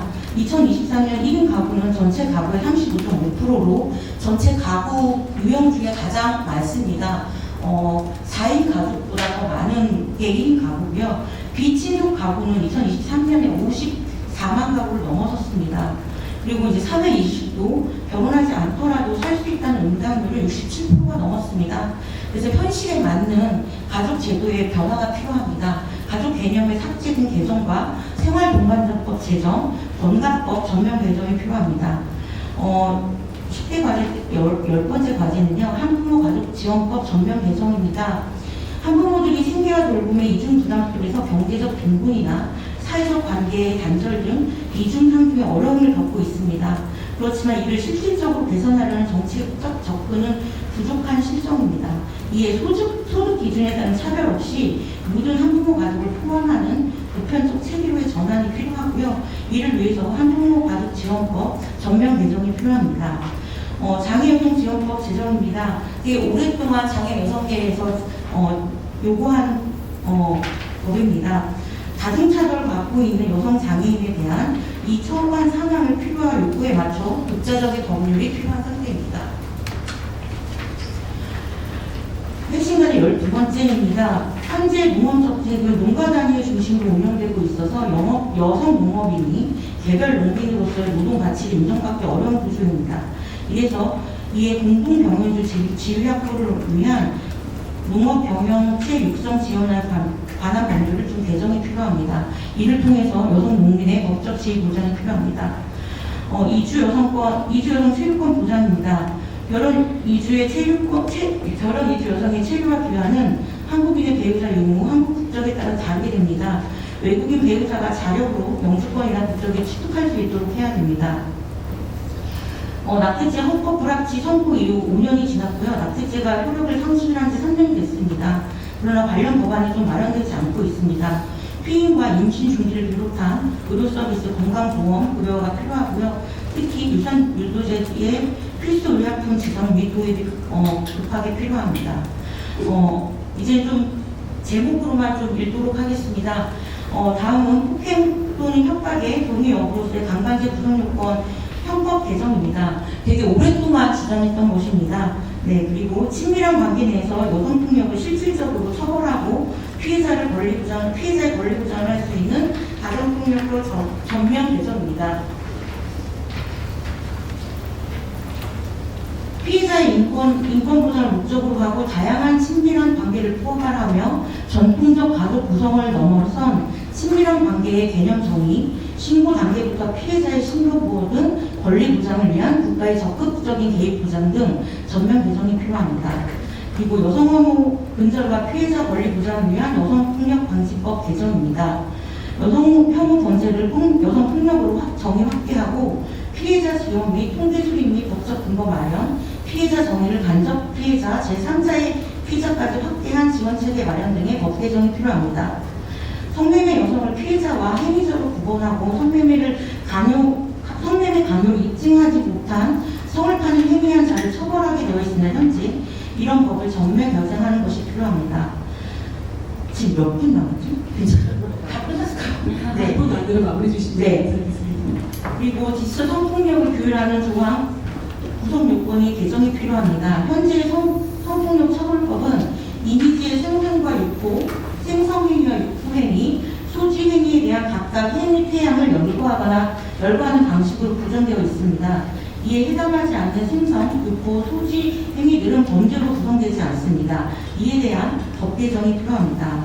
다음은 성출지 공무원 성폭력 범죄 사건 처리와 절차 등의 제도화가 필요합니다.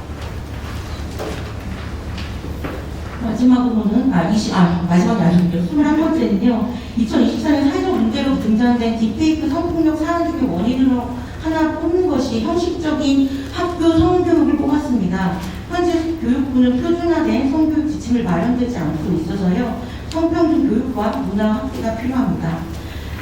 22번째로는 미디어 정책을 결정하고 콘텐츠를 관리, 감독, 규제하는 기구에 특정성의 10분의 6을 추가 금지를 하는 규정을 마련하고 위원회 추천 기준에 성인지 관점 부과, 인공지능 영향평가의 성별 영향평가 실시 등이 필요합니다.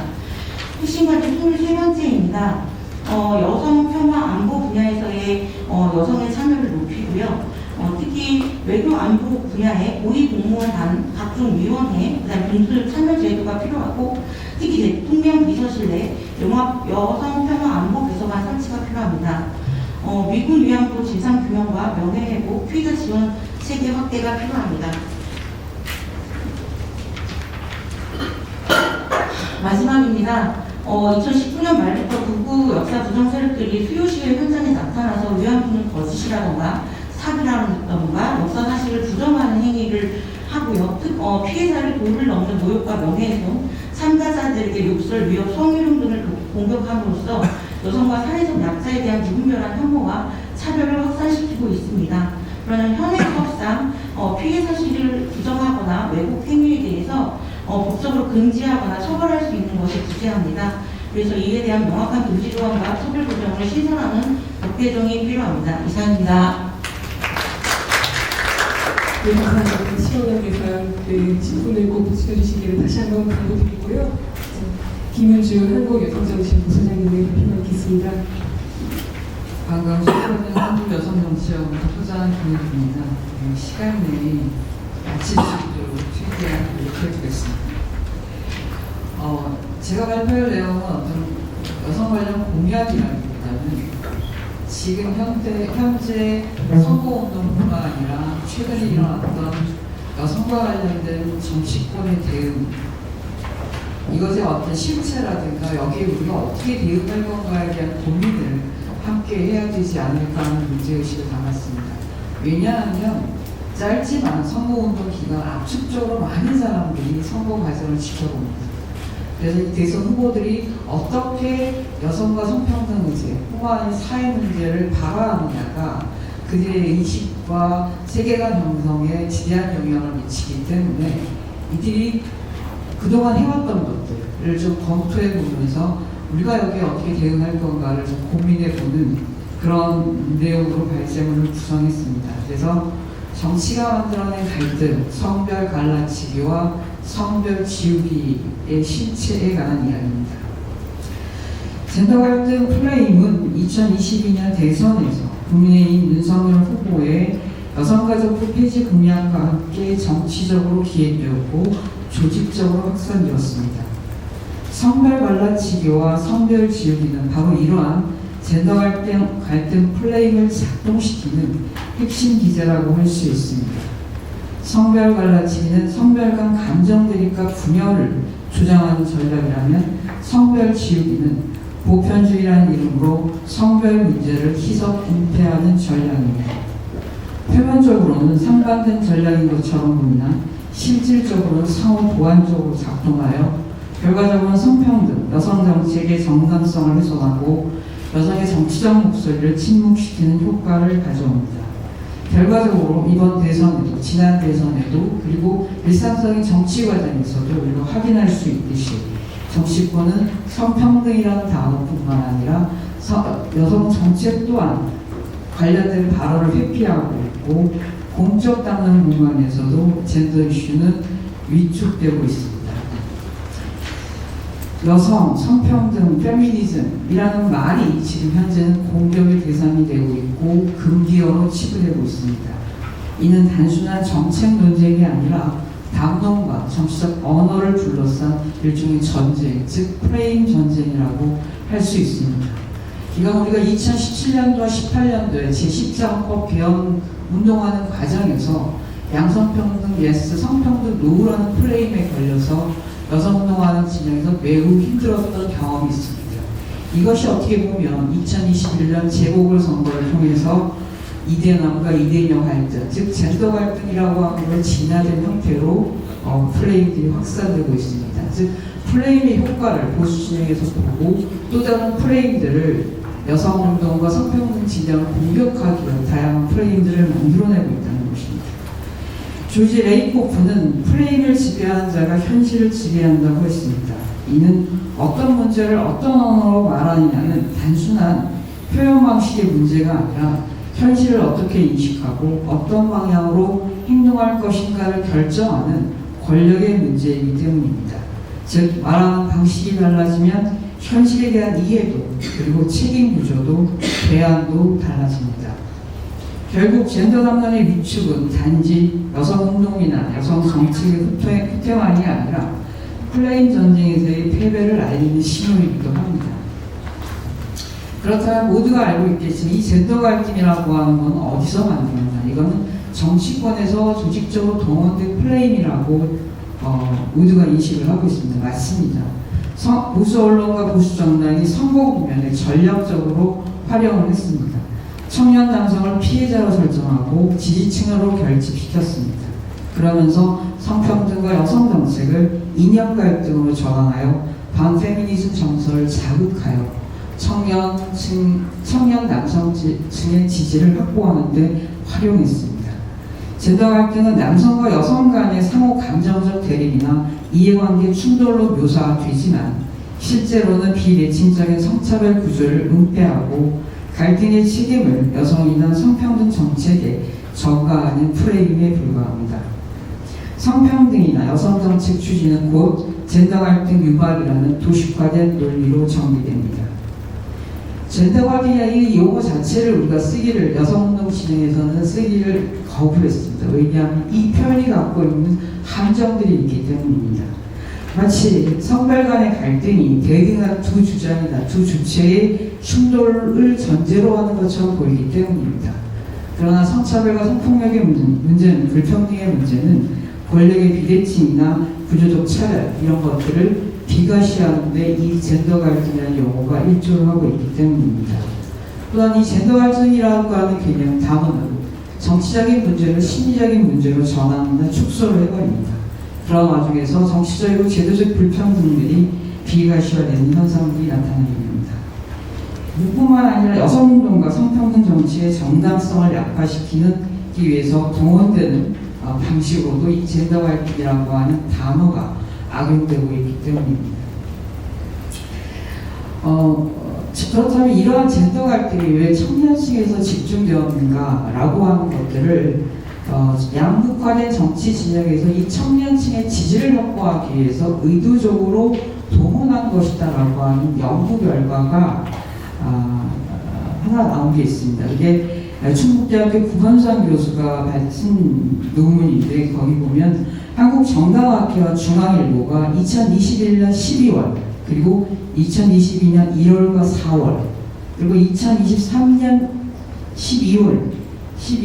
2월입니다. 이렇게 대통령 선거 전후 그리고 끝나고 나서 한 10개월 뒤 이 시간차를 두고 4차에 걸쳐서 설문조사한 결과를 분석한 거에 따르면 청년층에서의 젠더 갈등은 일종의 편향성의 동원이라고 하는 개념에 딱 맞는 그 양극화된 정치 조직이 청년층을 동원하기 위해서 의도적으로 만들어진 전략이었다라고 얘기를 합니다. 그 이유는 무언가 하면 제20대 대선이 끝나고 한참 뒤인 1년 가까이 뒤에 조사한 결과를 비교해 보면 청년층에서 무당파층이 많이 늘었고 젠더 갈등이라고 하는 걸 심각하게 인식하는 비율이 뚜렷하게 줄어들었다는 겁니다. 즉 젠더 갈등이 심하다는 응답 비율이 크게 줄어든 반면에 이념 갈등이나 북한 및 통일 문제를 둘러싼 남남 갈등이 심각하게 증가한 비율이 증가했고 그 다음에 이런 젠더 갈등의 인식에 있어서도 성별이나 세대별 차이가 거의 없었다는 거예요. 즉 청년층이나 여성이라고 해서 젠더 갈등을 더 심각하게 인식하고 있지 않다는 겁니다. 따라서 이는 선거 국면에 양선거 지난 20대와 보궐선거 국면에 의도적으로 보수 언론과 보수 정당에서 청년 남성층의 지지를 위해서 조직적으로 조작된 플레이에 불과하다라고 하는 걸 입증할 수 있는 연구 결과라고 할 수 있습니다. 이러한 젠더 갈등이라고 하는 개념을 등에 업고 나온 핵심 기제가 바로 성별 갈라치기 전략입니다. 어떻게 보면 지난 대선에 가장 극명하게 나타난 게 성별 갈라치기, 분열의 전략이라고 할 수 있는데요. 이거는 이제 피해의 어떤 경쟁 구도, 이 성별 갈라치기 기제가 작동하는 방식은 여성 우대 정치는 역차별이라든가 피해자와 가해자 구도를 성별로 설정하고 여성 차별을 주장하는 남성도 억울하다는 시의 남성 피해 담론을 만든다든가 그리고 정책의 정당성을 공격을 합니다. 여성가족부 폐지가 가장 대표적인 거고 여성 정책은 긍정성을 침해하는 거다. 또 하나는 페미니즘의 악마화입니다. 페미니스트는 외부 세력이고 좌파 이데올로기고 남성 혐오자다라고 하는 방식으로 이 성별 갈라치기가 작동을 합니다. 그런 성별 지우기라고 하는 건 어떠한가? 지금 어떻게 보면 제21대 대통령 선거 국면에 나온 후보자들의 전략이 바로 이 성별 지우기 전략이라고 해도 과언이 아닙니다. 여성을 말하지 않고 보편을 이야기합니다. 즉 보편이라는 이름의 일종의 은폐 전략과 같은 것입니다. 여성은 말하지 않는다. 그러니까 지금 이제 민주당 후보 같은 경우에도 우리는 여성 정책을 말하지 않고 청년 정책을 이야기한다. 하나의 보편주의적 담론에서 중립적이고 합리적인 것 같지만 그 안에 함정이 있다는 겁니다. 즉 성별 지우기 전략은 성차별을 존재하지 않는 문제로 강조하거나 보편주의 담론 속에 녹여 그 존재 자체를 희석하는 전략입니다. 외견상 중립적이고 합리적으로 보이나 젠더 불평등의 존재 자체를 비과시화하고 하는 방식입니다. 이런 성별 지우기 기제는 다 보편주의 담론을 강조한다든가 갈등을 대피하거나 중립 플레임을 내세운다든가 아니면 불평등 상태의 가시화를 차단한다든가 정책을 해체해버린다는 방식으로 작동을 합니다. 그렇다면 이런 성별 갈라치기와 성별 지우기에 대응하기 위해서는 먼저 성별 갈라치기에 대해서는 남성과 여성이 갖고 있는 공통의 구조, 누가 더 억울한가의 문제가 아니라 구조가 어떻게 이런 차별을 만들었는가를 질문하는 방식으로 돌아가야 되고, 그리고 여성의 권리는 남성의 권리와 충돌하지 않는다. 성평등 모두를 위한 개혁이다. 라고 하는 것과 같은 어떤 연대를 만들어내는 방식으로 진행을 해야 될 것 같고, 성별 지우기에 대응하기 위해서는 보편의 언어로 차별을 드러내는 방식, 그리고 현실이 보이지 않으면 정책은 있을 수 없습니다. 그래서 끊임없이 숫자를 통해서 성차별과 성불평등이 얼마나 심각한가를 드러내는 작업을 해야 되고, 바로 민주주의와 연결을 해서 성평등 문제를 끊임없이 주장을 해야 되고, 여성 집단의 정치적 주체화들을 계속해서 끊임없이 만들어 나가야 합니다. 성별 관련 측인 연대로 성별 지우개는 현실의 차별과 불평등의 가시화와 민주주의의 언어로 맞서야 하고, 진정한 목표는 구체적인 차별의 해소를 통해 가능하며, 차이를 고려하지 않는 평등은 차별의 다름없음을 끊임없이 강조하고 말해야 합니다. 따라서 민주주의 언어로 여성의 정치적 주체성 말하기와 같은 방식, 즉 근대 민주주의 원칙은 루소가 말한 법에 복종하는 자가 법의 재정권자가 되어야 마땅하다는 원칙에 근거하고 있습니다. 따라서 여성의 대표성을 주장하는 동수는 이렇게 말을 해야 합니다.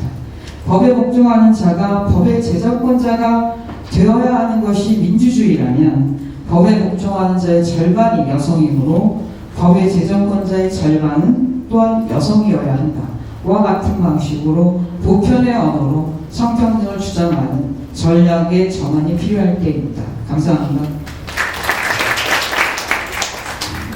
감사합니다. 이제 각 정당별 공약 발표 시간을 갖겠습니다. 먼저 더불어민주당 김남희 국회의원을 발표가 있겠습니다. 박수로 맞아주십시오. 네, 안녕하십니까. 아까 인사드린 제21대 대선 더불어민주당 이재명 후보 캠프 정책본부 부본부장을 맡고 있는 여성가족위원회 소속 박명우 김남희 의원입니다. 오늘 한국 YWC 연합회 한국여성단체연합 한국여성정치연구소가 공동으로 주최하는 여성유권자 21대 대선을 말한다 정책 토론회에 초대해 주셔서 감사합니다. 오늘 여성신문에서 발표한 2030 여성유권자 대상 웹조사 결과와 YWC 한국여성단체연합 여성정치연구소에서 발표한 내용을 살펴보니 성평등 사회로 나아가기 위해서 할 일이 참 많다는 것을 다시 한번 느끼게 됩니다. 이번 대선에서 여성 성평등 관련한 공약이나 정책이 아직 활발히 논의되고 있지 않다는 비판이 있습니다. 이번 대선이 충분한 준비 기간 없이 개헌과 탄핵이라는 정치적 격변 상황에서 이루어진 대선이다 보니 정책과 공약에 대한 논의가 아직도 진행 중이고 정리되고 있는 상황이 있습니다. 제가 선대위에서 정책본부 부본부장을 맡고 있기 때문에 향후 공약이 정리되어 발표되는 과정에서 여성 성평등 부분을 더 챙기도록 하겠습니다. 현재 관련 공약 관련 작업들이 진행 중임을 감안하여 향후 방향과 중요한 의지의 중심으로 간략하게 말씀드릴 수밖에 없다는 점은 양해 부탁드립니다. 오늘 말씀해주신 귀한 의견들은 꼼꼼히 정리해서 정책본부에 전달하도록 하겠습니다. 우선 더불어민주당이 준비하고 있는 여성 성평등 분야 공약들이 어떤 것인지 대략적으로 말씀드리겠습니다. 우선은 여성폭력에 대한 대응 강화 방안을 마련하겠습니다. 최근 여러 가지 사건을 통해서 여성의 안전과 생명을 위협하는 교제폭력 범죄 대응을 강화해야 한다는 사회적 요구가 큽니다. 더불어민주당은 교제폭력에 대한 처벌 강화, 피해자 보호 대책을 마련하겠습니다. 또한 친밀한 관계에서 발생한 여성폭력 사건에 대한 선행 범죄나 전조 증상에 대한 분석조차 제대로 이루어지지 않고 있는 것이 현실입니다. 범죄 원인을 분석하고 예방 대책을 마련하는 일에 앞장서겠습니다. 여성들의 생애 주기별 건강권을 보장하겠습니다. 생애 주기별로 여성의 의료 접근성을 개선하고 여성들이 안전하게 임신, 출산을 선택할 수 있는 성생산 건강 증진을 위한 공적인 의료체계 구축 방안을 논의 중입니다. 인유두종 바이러스 예방접종 지원사업 대상을 여성 청소년뿐만 아니라 남성 청소년까지 확대하는 방안도 논의하고 있습니다. 일하는 여성 누구나 일하기 좋은 환경을 만드는 정책을 제시하겠습니다. 많은 분들이 말씀해 주신 내용이기도 한데요. 성별 임금 격차 해소를 위한 고용평등 임금 공시제도를 도입하고 경력 단절 여성을 경력 보유 여성으로 명칭을 변경하는 한편 경력 보유 여성에 대한 지원도 확대하겠습니다. 또 육아휴직을 마음 놓고 사용할 수 있도록 제도 개선을 하겠습니다. 제가 발의한 법이기도 한데요. 육아휴직 기간에 국민연금 노무현 취납 시 국가 지원하는 방안도 검토하고 있습니다. 아이 키우기 좋은 나라를 만들겠습니다. 아이 돌봄 서비스를 개선하고 난임 부부를 위한 육아 확대 등 난임 부부 지원 제도를 강화하겠습니다. 다양한 가족이 차별 없이 살아갈 수 있도록 한부모 가족과 청소년 한부모 가족의 안정적 생활 지원을 강화하겠습니다. 한부모 가족의 복지 지원을 강화하고 다양한 가족 정책 수요에 대응하는 정책을 추진하겠습니다. 어제 일본군 위안부 피해자이신 이옥선 할머니가 돌아가셨는데요.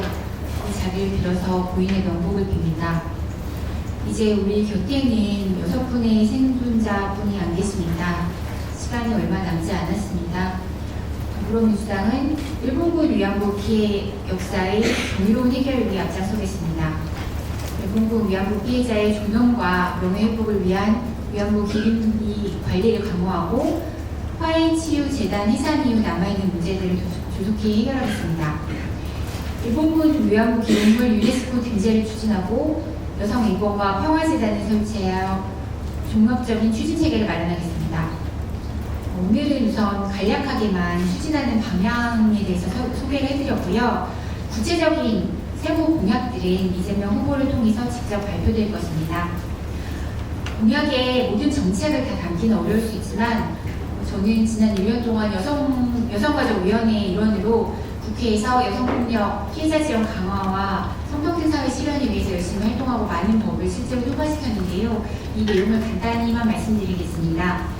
성폭력 처벌법, 정보통신망법을 개정하여 딥페이크 범죄 처벌이 사각지대를 처벌할 수 있는 근거를 마련했고요. 아동청소년 성보호법, 성폭력 방지법 개정으로 아동청소년 디지털 성범죄 피해자에게 신변보호 조치를 마련했고 불법 촬영물 삭제 지원 과정에서 피해자의 신상 정보를 포함한 게시글도 삭제되도록 했습니다. 또한 온라인 그루밍 성범죄가 오프라인까지 확대되고 있어 오프라인 그루밍 성범죄를 처벌하는 근거 조항을 마련했습니다. 부산 돌려치기 사건에서 범죄 피해자가 소송기록 열람을 할 수 없는 문제가 제기되어서요. 소송기록 열람을 할 수 있도록 피해자 권리를 보장하는 내용으로 형사소송법을 개정하였습니다. 오늘 제가 발표한 내용이 우리나라 성평등을 위한 과제 중에 일부에 불과하다는 점은 잘 알고 있습니다. 성평등한 사회를 만들기 위해 아직 해결해야 될 과제들이 많이 남아있고요. 개인적인 경험을 잠깐 말씀드리면 저는 일하는 엄마로 고군분투하며 아이들을 키워서 이제 중학생, 고등학생이 되었는데 그 과정에서 참 많은 일을 겪었고요. 돌봄의 부담이 여성에게 집중되는 문제를 해결하지 않으면 한국 사회의 많은 문제가 결코 해결될 수 없다는 것을 개인적으로도 깨달았습니다. 모두의 존엄한 삶과 대한민국의 미래를 위해서도 성평등은 꼭 필요한 과제라는 것을 저는 하루하루 느끼며 살고 있고 또 그 문제를 해결하기 위해 노력하겠습니다. 아쉽게도 국회의원 중에 여성이 20%에 불과하고 40대 이하의 국회의원 숫자도 전체 20% 정도에 불과합니다. 정치 영역에서 청년 그리고 여성의 비중이 너무 적어서 여성의 문제나 성평등의 문제가 충분히 대변되지 못하는 아쉬움은 분명히 있다고 생각합니다. 그렇기 때문에 저는 광장에서 분출된 여성들의 목소리, 특히 청년 여성들의 목소리를 적극적으로 대변해야 한다는 책임감을 느끼고 있습니다. 제가 대선 캠프에서 정책과 총무를 담당하고 있는데요. 적극적으로 역할을 하여 앞으로 이재명의 정책, 더불어민주당의 정책에 여성의 목소리가 반영되도록 노력하겠습니다. 감사합니다. 다음은 민주노동당 장혜영 마포구 지역위원장님의 발표가 있겠습니다. 민주노동당 마포구 지역위원장을 맡고 있고요. 이번에 저희 민주노동당에서 여성 정책을 마련하는 과정에서 함께 결합을 했습니다. 먼저 광장이 열어낸 대선 그리고 광장의 주역인 2030 여성들이 열어낸 대선에서 여성이 사라진 선거를 비판하는 목소리가 높은 이 상황 자체에 대해서 먼저 개탄을 금할 수 없다는 얘기부터 하고 싶습니다. 정말 침통한 마음으로 이 자리에서 토론을 하고 있습니다. 더욱 가장 저를 침통하게 만드는 것은 이런 상황이 예상할 수 없었던 것이 아니라는 겁니다. 왜냐하면 이건 저희의 두 번째 탄핵이었기 때문입니다. 8년 전에 박근혜 대통령을 탄핵할 때에는 저희가 이런 상황을 겪을 거라는 것을 예상할 수가 없었습니다. 그때에는 정말로 미뤄진 사회 대개혁의 과제들을 박근혜 대통령을 탄핵해내고 그 개혁의 동력을 통해서 만들어낼 수 있을 거라고 생각을 했는데 안타깝게도 대한민국 사회와 정치가 그 과제를 달성하는 데 실패했다는 것을 이제는 인정할 수밖에 없을 것 같습니다. 그래서 사실 세 번째 탄핵은 없을 것인가 라고 하는 굉장히 무거운 질문을 던지면서 저는 토론을 시작을 하고 싶습니다. 세 번째 탄핵이 없기 위해서 구조적 윤석열 퇴진이 필요하다고 저희는 지난 3.8일 광장에서 외쳤습니다. 그것은 이번 대선에서 성평등 정치를 지금 당장 복원해내는 과제와 연결되어 있다는 얘기를 드리고 싶습니다. 우선 상징적으로 여성가족부 폐지 7글자로 당선이 됐었던 윤석열 대통령의 지난 선거를 복귀하면서 성평등 컨트롤타워를 살려내는 것부터 시작되어야 할 것입니다. 성평등부로 이름을 저희는 바꾸고자 하고요. 그리고 부총리급의 부처로 격상을 해서 사실상 모든 부처에 있어서 젠더 평등의 관점을 통해 다른 정책들이 안정적으로 시행될 수 있도록 하는 그런 조정 기능을 강화하는 성평등부 부총리급 격상, 이게 저희의 중요한 공약입니다. 그리고 여성신문에서의 이 설문조사에서도 정말 마음 아프게 드러났던 것처럼 2030 여성을 비롯한 모든 대한민국 여성들이 지금 필요로 하는 것은 생존이고 안전입니다. 관련된 공약들을 중심으로 좀 설명을 드리겠는데요. 비동의 관광제 이제 더 이상 미룰 수 없다, 도입해야 한다고 말씀드립니다. 물리적 저항의 여부가 아니라 동의 여부로 이 강간죄를 판단하는 기준을 바꿔야 한다는 것. 최근에 국회에서 일본에서 헌법에서 비동의 강간죄를 도입한 이후에 그것이 얼마나 성공적으로 안착했는지를 돌아보기도 했는데요. 대한민국도 더 이상은 미룰 수 없는 과제라고 생각합니다. 뿐만 아니라 앞서서 부총리급으로 격상한 이 성평등부 안에 디지털 성폭력을 대응하는 안정적인 전담 부처를 두는 것 또한 굉장히 중요한 저희의 공약입니다. 그리고 최근에 텔레그램에서 이 수사협조를 하면서 굉장히 많은 사건들이 진척을 하게 됐는데요. 아직도 글로벌 플랫폼 기업들이 수사에 협조하지 않을 경우에 어떻게 할 것인지에 대한 강제 조항이 없습니다. 글로벌 플랫폼 기업들이 수사에 비협조할 시에 이에 대한 강제 조항을 도입하는 것 또한 저희의 굉장히 중요한 공약입니다. 그리고 굉장히 안타까운 얘기인데요. 권력형 성폭력 문제, 특히나 정당 내에서 일어나는 권력형 성폭력 문제를 어떻게 방지할 것인지도 굉장히 중요한 대목이라고 생각합니다. 최근에 안희정 전 충남도지사의 민사 2심이 겨우 종결이 됐습니다. 가해자 당사자의 가해 사실뿐만 아니라 충남도청의 가해 책임에 대해서도 인정한 굉장히 중요한 판결이었다고 생각하는데요. 그 이후에도 이 장제원 전 의원의 성폭력, 그리고 최근에는 조국혁신당 안에서 벌어진 성폭력 문제도 제대로 해결되지 못하고 있다는 것이 언론을 통해서 보도되고 있습니다. 이런 문제들을 어떻게 해결해야 할 것인지에 있어서 정책을 내놓기 전에 먼저 정책을 시행하는 주체들, 선거에 나서는 정당 주체들이 이 문제들을 정확하게 자기의 문제를 밝히고 그 구조를 어떻게 해결할 것인지를 선언하는 것부터 시작되어야 된다고 생각합니다. 하지만 그 선언에만 기대할 수 없기 때문에 저희가 이번에 내놓는 정책 제안은 여성폭력 방지 기본법에 여성폭력 예방 교육 그리고 2차 피해 방지 교육의 의무 대상에 정당을 추가하는 것입니다. 지금은 국가와 지자체만 추가가 되어 있는데요. 여기에다가 정당을 추가한다는 것이 법기술적인 차원에서 볼 때는 좀 낯선 제안처럼 들릴 수는 있겠지만 그럼에도 불구하고 계속적으로 발생하는 이 권력형 성폭력의 문제를 어떻게 해소할 것인가에 대한 고민을 담은 공약이다, 이렇게 봐주시면 좋겠습니다. 그리고 무엇보다 성폭력의 뿌리는 성차별입니다. 성별과 성적 지향과 성별 정체성에 의한 부당한 차별을 금지하고 모든 성희롱을 차별이라고 명시하는 포괄적 차별금지법 제정되어야 합니다. 저희의 가장 중요한 핵심 10대 공약 안에도 포함되는 과제입니다. 그리고 앞서서도 이 딥페이크 문제를 짚으면서 더 이상 미룰 수 없는 또 다른 과제로 얘기해 주셨던 포괄적 성교육의 도입 또한 굉장히 중요한 저희의 정책 과제입니다. 이어서 미뤄진 과제들에 대해서 말씀드리겠습니다. 2019년 낙태죄 헌법 불합치 이후에 방치되어 온 여성의 안전한 임신 중단 그리고 성과 재생산권을 보장하겠습니다. 형법상의 낙태죄를 삭제하고 모자보건법을 임신, 출산, 양육에 관한 여성의 권리보장법으로 전면 개정할 것입니다. 그리고 빼놓지 말아야 하는 것은요, 근로기준법상 여성 노동자들의 휴가 보장 규정에서 임신 중절 수술이 예외 조항으로 되어 있습니다. 이 예외 조항을 삭제하겠습니다. 성평등 임금 공시제 전면 도입해야 할 것입니다. 지금 부분적이고 그리고 도입이 되어 있어도 매우 포괄적이고 평균만 나타내는 방식의 형식적인 임금 공시제가 아니라 제대로 된 모든 업종에 있어서 각 부문에 최대한 구체적인 공시를 강제적으로 도입하는 그런 성평등 임금 공시제 전면 도입을 저희는 공약했습니다.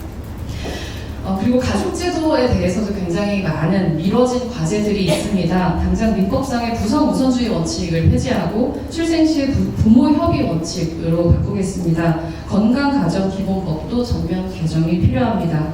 비혼 출산 지원법, 그리고 사실 현행법상으로도 얼마든지 가능하지만 행정기관에서의 차별을 통해서 제대로 시행되지 못하고 있는 동성 간의 혼인을 법제화하는 혼인평등법도 도입하겠습니다.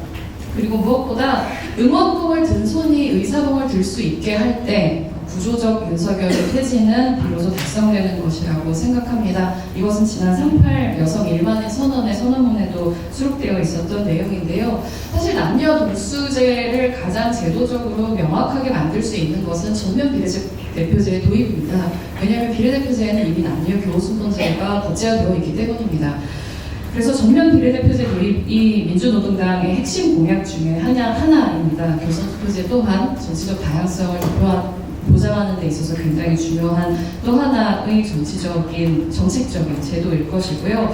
하지만 전면 비례대표제 도입이 아니라 현행법 차원에서 조금이라도 어떻게 여성의 대표성을 강화할 것인가, 특히 지역구 공천에서 어떻게 그 비율을 강화할 것인가 하는 데 있어서 이런 공약을 제안을 드립니다. 사실 지역구 공천에 있어서 여성 공천 법정 추천 비율을 미달하는 정당들이 대부분입니다. 특히나 국회 대부분의 정치적 자원 의석을 차지하고 있는 더불어민주당 그리고 국민의힘에서는 아직 한 번도 이 여성 추천 30%를 달성한 적이 없는데요.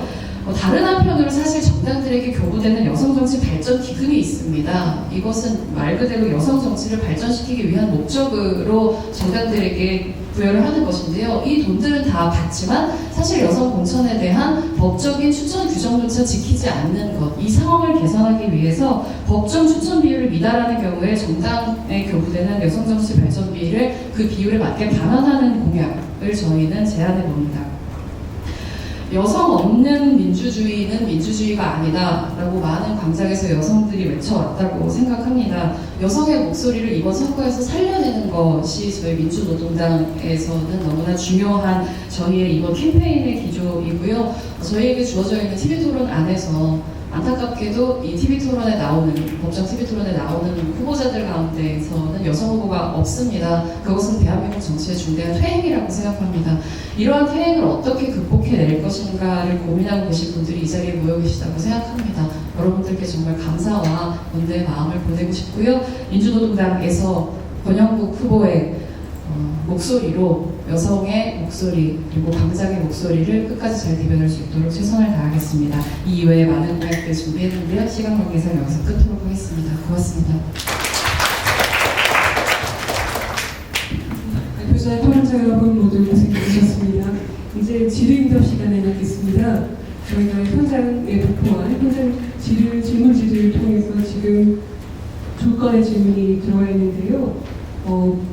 두 질문 모두 민주당, 더불어민주당의 김남희 의원님께 온 질문인데 저희가 일단 질문을 말씀드리고 또 이제 오늘 참석해주신 민주노동당 장혜영 위원장님께도 한번 답변을 부탁드리도록 하겠습니다. 첫 번째 질문입니다.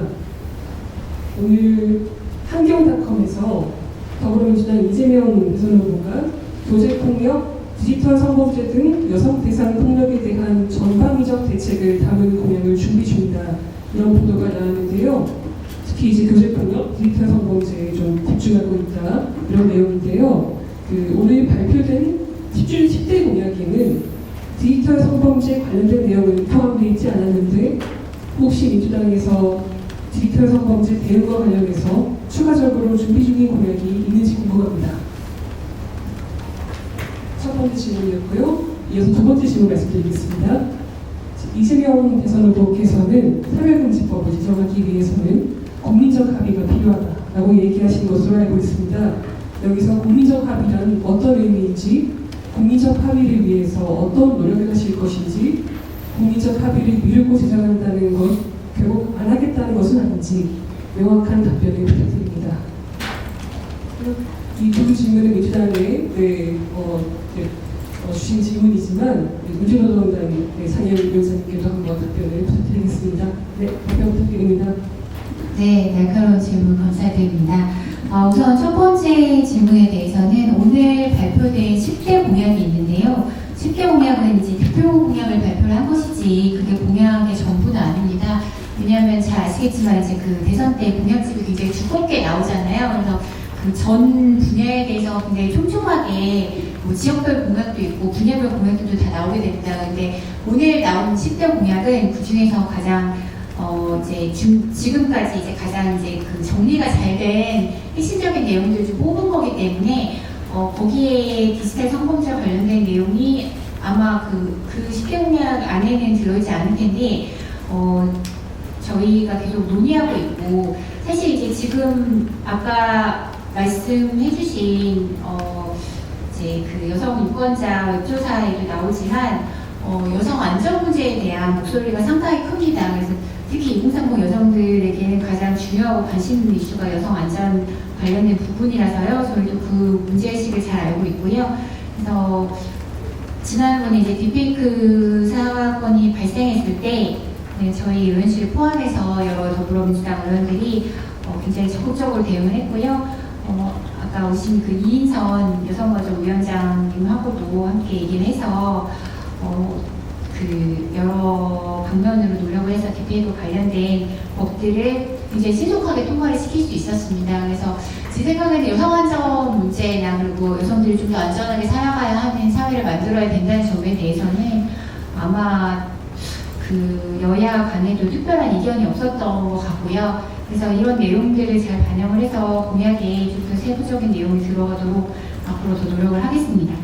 그리고 두 번째 질문 주셨는데요. 그 차별금지법에 대해서 얘기를 해주셨습니다. 그래서 오늘 아마 그 이제 10대 공약을 하면서 질의응답 과정에서 나온 말인 것 같아요. 질의응답 과정에서 국민적 합의를 정확히 어디에 보였죠? 국민적 합의 전제에서 추진하는 것이 방침이다 이런 발언이 있었는데요. 차별에 대해서 찬성하는 사람은 없을 것이라고 생각을 합니다. 특히 최근에 특정 국가나 국가에 대한 차별적 선동이나 혐오 발언이 지속적으로 사회적 문제가 되고 있고요. 차별에 대한 사회적 논의가 절실하게 필요한 시점입니다. 그런데 모두 잘 알고 계시겠지만 이 법에 관련돼서는 종교계에서 엄청난 반발이 있습니다. 그리고 많은 부분 저는 이제 종교계의 오해에서 비롯된 부분도 있다고 생각하는데 종교의 자유에 대한 침해가 발생할 것이다 이런 목소리들이 강력하게 있고요. 정치인들에 대한 요구도 매우 강합니다. 근데 민주당을 지지하는 세력이 스펙트럼이 굉장히 넓은데 그 종교계의 목소리도 여러 방식으로 전달이 되고 있기 때문에 굉장히 잘 해결이 되지 않는 상황인 것은 맞습니다. 여러모로 답답한 상황인데요. 저는 사실 이제 제가 국회에서 1년 동안 활동을 해보니까 여러 법안에 있어서 제가 생각하는 100%의 답이 전부 입법이 되는 경우는 거의 없었습니다. 모든 문제들은 다 이것과 관련된 갈등과 이해관계들이 있는 경우가 많잖아요. 그래서 정치라는 것은 사실 다양한 갈등과 이해관계의 충돌 속에서 타협과 협상으로 사회적으로 필요한 해결책을 모색하는 과정이라고 생각을 하고요. 이 문제에 대해서도 당장 모두에게 만족시킬 수 있는 해결책을 정치가 딱 내놓을 수 있는 상황은 아닌 것 같습니다, 현실적으로. 하지만 사회적 갈등 상황을 조금씩이라도 해결하기 위해서는 이제 사회적 공론화 과정들이 필요한 시점이라고 생각하고요. 사실 이거는 공약 내용은 아니고 민주당 내에서 합의된 말은 아니지만 저는 이제 이 문제에 대해서는 사회적 공론화 과정을 좀 추진해야 하지 않을까. 그리고 거기에서 여기서 발생하는 여러 가지 갈등과 충돌에 대해서 충분한 논의를 통해서 접점을 찾아 나가야 되는 시점이 아닌가라고 개인적으로 생각을 하고 있습니다. 네, 이상 답변 마치겠습니다. 네, 감사합니다. 이어서 장영 위원장님 답변 부탁드립니다. 네, 디지털 성폭력 방지 대책에 대해서는 앞서서도 말씀을 드렸던 거를 다시 한번 강조를 드리고 싶은데요. 그러니까 저희가 강화된 성평등부 안에 이 디지털 성폭력을 전담하는 부처를 신설하겠다라고 이제 지금은 정리를 했는데 청을 따로 만들어야 되나 되게 고민을 많이 했어요. 왜냐하면 그렇게 아예 이 정부조직법 안에 안정적으로 이 디지털 성폭력 문제를 다루는 기구를 법적으로 박아두는 게 그 어떤 정부가 들어선다고 하더라도 최소한 그 기구가 일을 할 수 있도록 되는 것이 아닌가라는 고민을 하긴 했는데 또 그런 식으로 하나하나 청을 만들면 또 문제가 끝이 없지 않느냐 이제 이런 종류의 현실적인 반론들도 제기가 돼서 안정적으로 성평등부가 부총리께서 기능할 수 있다는 전제 하에 이 부처를 이제 성평등부 산하로 넣자. 그러니까 문재인 정부에서 사실 시도를 했잖아요. 이 디지털 성폭력 등 TF를 만들어서 굉장히 중요한 권고들을 만들었지만 그것이 정부가 바뀌면서 사실상 아예 그 TF 자체가 해산돼 버리는 안타까운 일이 있었기 때문에 어떻게 그 일을 방지할 수 있는지 조직을 만들어낼 수 있을 것인가에 대한 배경으로 그 정책을 말씀드렸다는 것을 다시 한번 강조드리고 싶고요. 역시 이 플랫폼을 어떻게 디지털 플랫폼들, 글로벌 플랫폼을 우리의 시민을 보호하는 우리의 법제를 존중하게 만들 것이냐라고 하는 건 단순히 대한민국뿐만 아니라 모든 주권 국가들의 공통된 고민인 것 같습니다. 근데 적어도 이제 근거 조항이 필요하다는 게 저희의 판단입니다. 표현의 자유 문제하고 충돌한다고 하는 일각의 비판도 물론 일리가 있다고는 생각하지만 구체적으로 발생하고 있는 여성들의 피해를 어떻게 막을 것인가 라고 하는 법익이 결국 그것에 비해서 작지 않기 때문에 글로벌 플랫폼들이 대한민국의 시민을 보호하고자 하는 수사에 협조하지 않는다는 것이 명백한 경우에 그들이 사업을 할 수 없게 만드는 근거 조항이 저는 필요하다고 생각을 합니다. 프랑스에서 파벨드루프를 체포했기 때문에 브라질에서 법원이 용감하게 그러면 너희가 브라질의 여성들을 보호하는 관심이 없다면 너희는 여기서 돈을 벌 수 없다라고 하는 판단을 내렸기 때문에 저는 태도의 변화가 텔레그램에서 있었던 거라고 생각하거든요. 그렇기 때문에 이 부분이 좀 더 법제화되는 것이 저는 굉장히 중요한 이 디지털 성폭력 대응에 있어서 정치가 해야 되는 일이라고 생각합니다. 그리고 여기에 한 가지 더 하고 싶다면 역시 포괄적 차별금지법의 도입이라고 말씀을 드리고 싶어요. 그러니까 지금 정치권에서 굉장히 중요하게 다뤄지는 정책 아이템이 AI 문제입니다. 그런데 AI 문제에 있어서 어떻게 AI가 시민들을 보호하게 만들 것인가, 어떤 윤리를 법적으로 적용하게 만들 것인가에 대한 논의가 완전히 빠져있다고 저는 생각합니다. 어떤 차별을 금지하게 만들 것인가, AI에게 대한민국의 법률이 규정하는 어떤 차별은 최소한 재생산하면 안 된다라고 하는 것을 우리가 다른 법을 통해서, 망법을 통해서 제시를 하고 싶어도 참조할 수 있는 법이 없다는 게 문제입니다. 기껏해야 국가인권위원회법에 들어가 있는 정의조항 한 줄, 그거 말고 없거든요. 그렇기 때문에 AI에게 모든 시민을 부당한 차별로부터 보호하게 만들기 위해서 이 법이 금지하는 차별에 대해서는 너희가 필터링을 해야 된다. 이 법이 금지하는 차별을 너희가 재생산하면 안 된다라고 하는 그 규정을, 그 정의를 만들기 위해서라도 포괄적 차별금지법 도입이 너무너무 중요하다라는 말씀을 드리고 싶습니다. 그리고 이어서 이 사회적 합의라고 하는 것은 저는 이제는 좀 심하게 말하면 말장난이라고 생각을 하는데요. 이 법을 만들어야 된다고 노무현 정부의 인권위원회가 노무현 정부의 법무부에게 권고를 했던 게 2006년의 일입니다.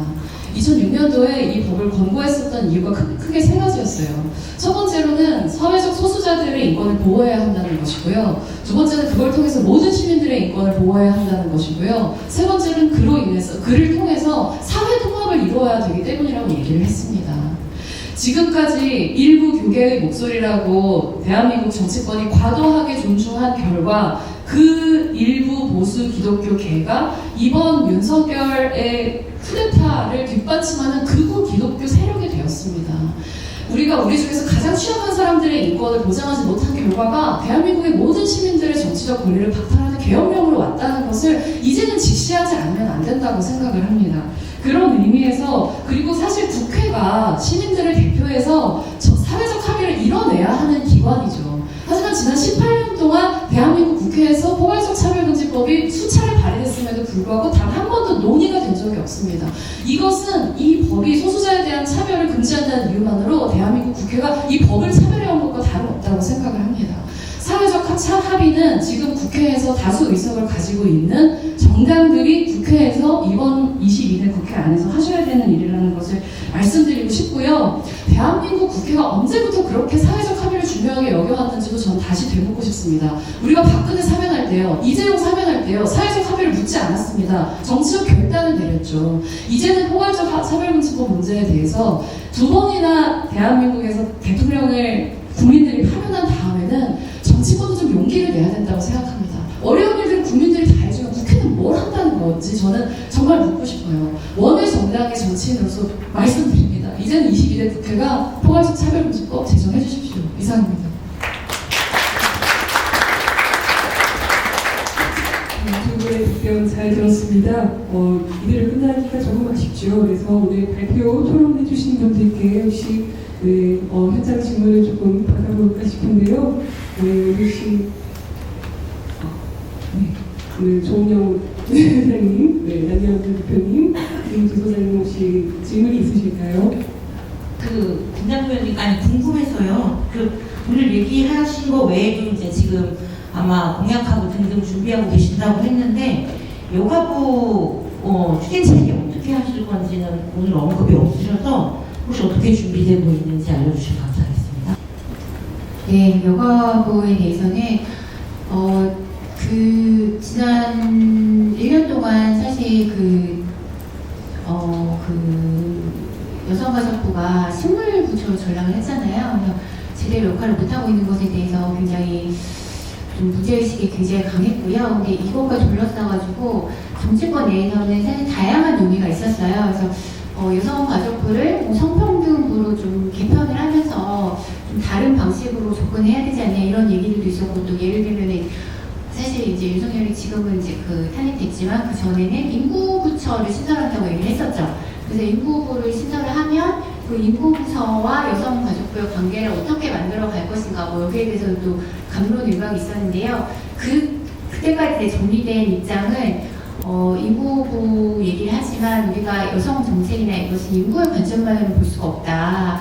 그래서 이제 섣불리 인구부와 여성가족부를 통합한다 이런 논의를 하게 되면 여성 문제가 가려지는 그런 효과가 나타나기 때문에 거기에 동의하기 어렵다. 그래서 그 점에 대해서 민주당에서 의견이 모아졌고, 그래서 이제 강력하게 인구부와 여성가족부를 통합하려는 그런 것들에 대해서 강력하게 반대 입장을 내서 그런 상황이 진행되고 있었는데 이제 탄핵이 돼버렸잖아요. 그래서 모든 논의가 원점으로 다시 돌아가 버려서 이제 그 여성가족부에 대해서 어떤 방식으로 어떻게 대응할 것인가에 대한 논의는 새로 시작해야 되는 시점인데 사실 아직 캠프에서 내용이 정리되지는 않은 상황입니다. 그래서 그 여성계에서는 이제 강력하게 여성가족부의 기능을 더 강화하고 예산이나 인력도 확충해야 된다는 얘기를 하셨고요. 근데 지금 사실 여성가족부가 제대로 역할을 못하고 있는 점에 대해서는 여성가족위원회 의원들도 굉장히 강력한 문제의식을 가지고 있기 때문에 저희가 내부적으로 좀 더 토론을 해서 방안을 마련해 보도록 하겠습니다. 그런데 그 여성가족부가 기능을 못한 거는 여성가족부 업무 자체의 문제가 있어서가 아니라 여성가족부를 무력화하고자 했던 윤석열 정부의 뜻이 거기 있었기 때문에 여성가족부가 무력한 존재로 나왔던 거지, 이재명 후보께서 여성가족부가 엄청나게 관련된 법률도 많고 해야 될 일도 많기 때문에 그걸 강화해야 하는 게 어떻게 보면 더 중요한 게 아닌가 하는 생각이 드는데, 우리 김남희 의원님께서 이재명 후보님께 강력하게 여성가족부 권한 확대에 대해서 의견을 강력하게 제기해 주시기 바랍니다. 조은영 원장님께서도 질문이 있다고 하시네요.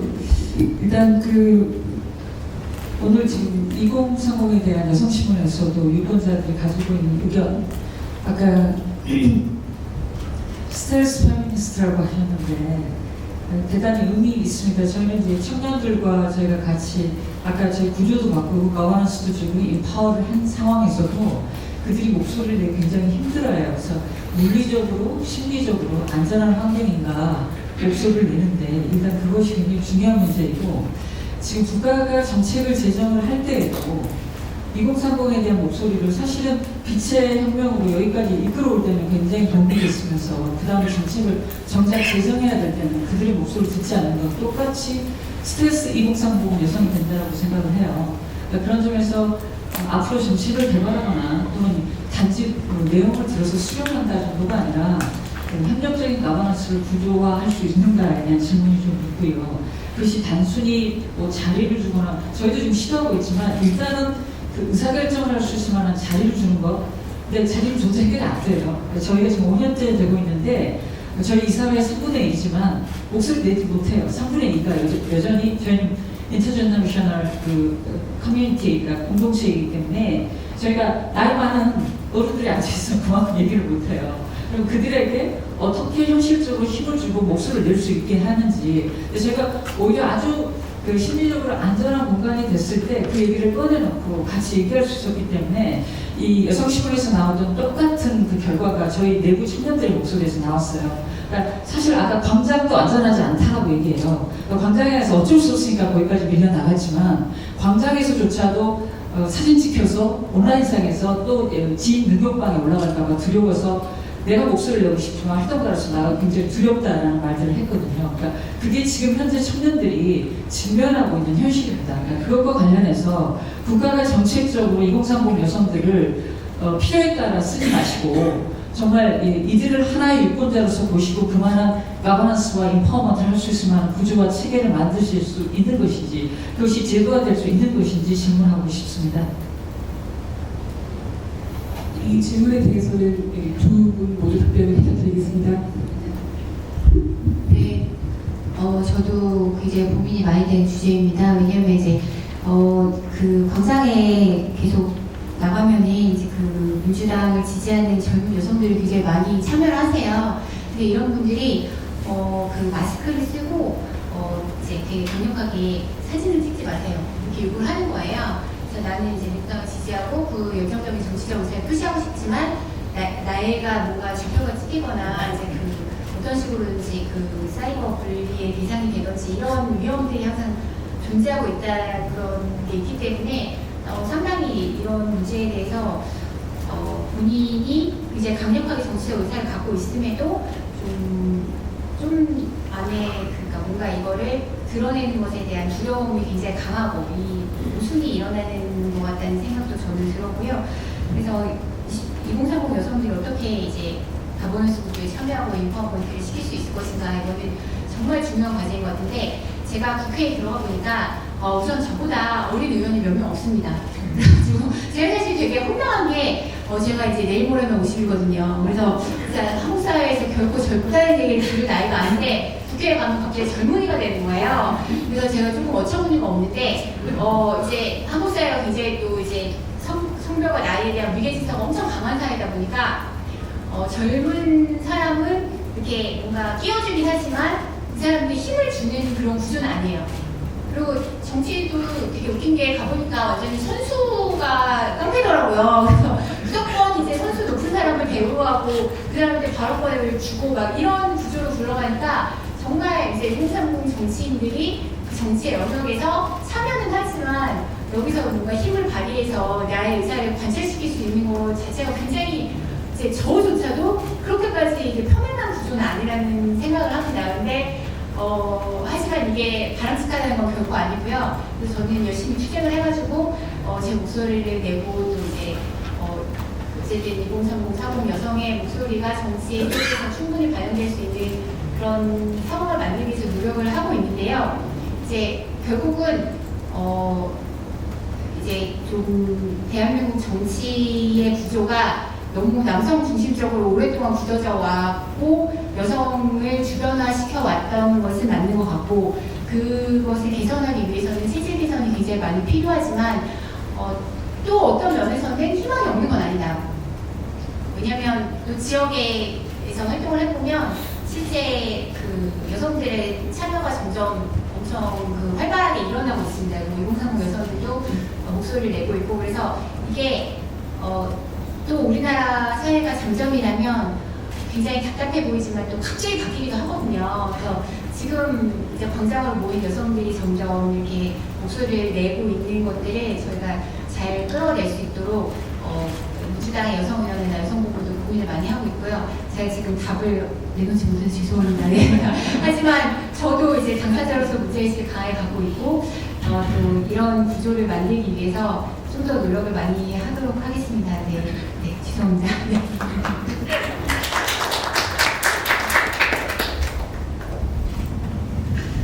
네, 21대이기는 하지만 청년 여성 국회의원으로 분류되는 것의 고충에 대해서 저도 알고 있는 사람이기 때문에 김남희 의원님께 깊은 응원의 마음을 담아서 박수를 드렸고요. 저는 제도적인 측면에서 고민을 할 수도 있지만 문화적인 측면에서 좀 더 대답을 하고 싶습니다. 결국 어떤 조직이든 그리고 어떤 사회이든 리더의 한마디가 100가지, 1000가지의 정책보다 때로 중요할 때가 있다고 생각을 합니다. 나는 페미니스트 대통령 후보입니다 라고 말하는 대선 후보가 있는 사회, 그리고 우리 조직에서 가장 높은 자리에 있는 사람이 공개적으로 나는 페미니스트입니다 라고 얘기하는 것이 저는 그 어떤 사내의 형식적인 정책보다 사람들에게 굉장히 큰 의미로 다가갈 수 있다고 생각을 합니다. 네, 이 스트레스 페미니즘이라는 단어는 정말 너무 가슴이 아픈데요. 그렇게 자신의 페미니스트로서의 정체성을 드러냈을 때 안전하지 않다는 것을 사람들이 알고 있고 조직이 나를 보호하지 않을 것이다, 사회가 나를 보호하지 않을 것이라고 생각하기 때문에 자기 자신을 보호하기 위해서 정체성을 숨기는 거죠. 페미니스트 클로짓이 탄생했다라고 얘기할 수도 있을 것 같습니다. 그래서 이것은 리더의 의지가 굉장히 중요하다, 리더의 공개적인 표현이 중요하다는 말씀을 이제 드리고 싶고요. 그리고 다른 하나는 그런 것 같아요. 그러니까 아까 이제 연대가 중요하다라는 말씀 김은주 소장님이 전략으로서 연대를 얘기해 주셔서 저는 굉장히 기뻤는데요. 근데 페미니스트가 사실 우리는 성평등한 사회를 원하기 때문에 성평등한 사회는 당연히 모두가 페미니스트인 사회일 거잖아요. 그런데 다른 한편으로 페미니스트 되기가 되게 어려운 사회다라는 생각이 들어요. 그러니까 페미니스트들 안에서 모르겠어요. 이것이 우리 대한민국 특유의 겸손인지는 모르겠으나 나는 너무 부족한 페미니스트다라고 자꾸 페미니스트의 기준을 너무 높은 곳에 잡고 그 기준에 달성되지 않으면 차마 내가 페미니스트를 참칭할 수는 없다 이렇게 표현하시는 경우들을 종종 보는데 저는 페미니스트가 되게 쉬운 사회가 좀 됐으면 좋겠다라는 생각이 듭니다. 그러니까 페미니즘이라고 하는 가치가 성평등을 위한 것이고 성평등은 곧 그 누구도 빼놓지 않는 모두를 위한 것이다 라는 것을 훨씬 더 리더십에 있는 자리에 있는 사람들이 많이 이야기해 줄 수 있어야 하고, 페미니스트로서의 실천에 대한 논쟁은 아주 치열하게 할 수 있지만 그것이 페미니스트 되기와 되지 못하기 혹은 되지 않기의 문제에서 다뤄지지 않도록 하는 것은 저희의 굉장히 토론에 있어서 묘가 필요한 부분이라고 생각을 하고요. 저도 열심히 그 묘를 갈고 닦기 위해서 노력하겠습니다. 감사합니다.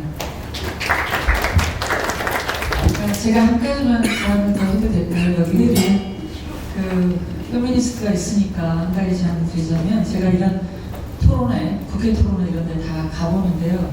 가장 마음에 거슬리고 돌아가면서 찜찜한 게 하나 있어요. 국회의원들이 다 나와서 인사하고 빠져나가는 거예요. 그러니까 본인들이 국민을 대변하고 그 의견들을 듣겠다고 와서 본인들의 사진을 찍고 나가는 거에 대해서 저는 굉장히 불쾌하게 여깁니다. 그리고 그들이 우리를 대변할 것인가에 대해서 근본적인 질문을 해요. 적어도 우리 같은 페미니스트들이 모였을 때는 그 시간을 토론을, 물론 가셔서 저희 자료 받고 다 훑어보시겠죠. 본인이 아니고 보좌관들이. 그러니까 이런 형태의 정치가 바뀌지 않는 이상 우리에게 미래가 있겠는가, 희망이 있겠는가 생각해야 된다고 생각합니다. 그리고 적어도 그 정도의 헌신을 하지 않을 거면 이런 데 와서 사진 안 찍으셨으면 좋겠어요. 저는 저희가 그런 의례나 형식이나 구조를 바꾸지 않고서 사회가 대개된다고 생각하지 않습니다. 그래서 그런 정치인이 먼저 바뀌지 않고 문화가 바뀌고 청년이 되어가고 이런 세상 없다고 생각합니다. 굉장히 권위적인 구조라고 생각하기 때문에 우리가 여성이 아무리 수용적이고 포용한다 해도 정말 실질이 무엇인지를 생각하고 정말 귀담아 듣는 정치인들이 나타나기를 간절히 기대합니다.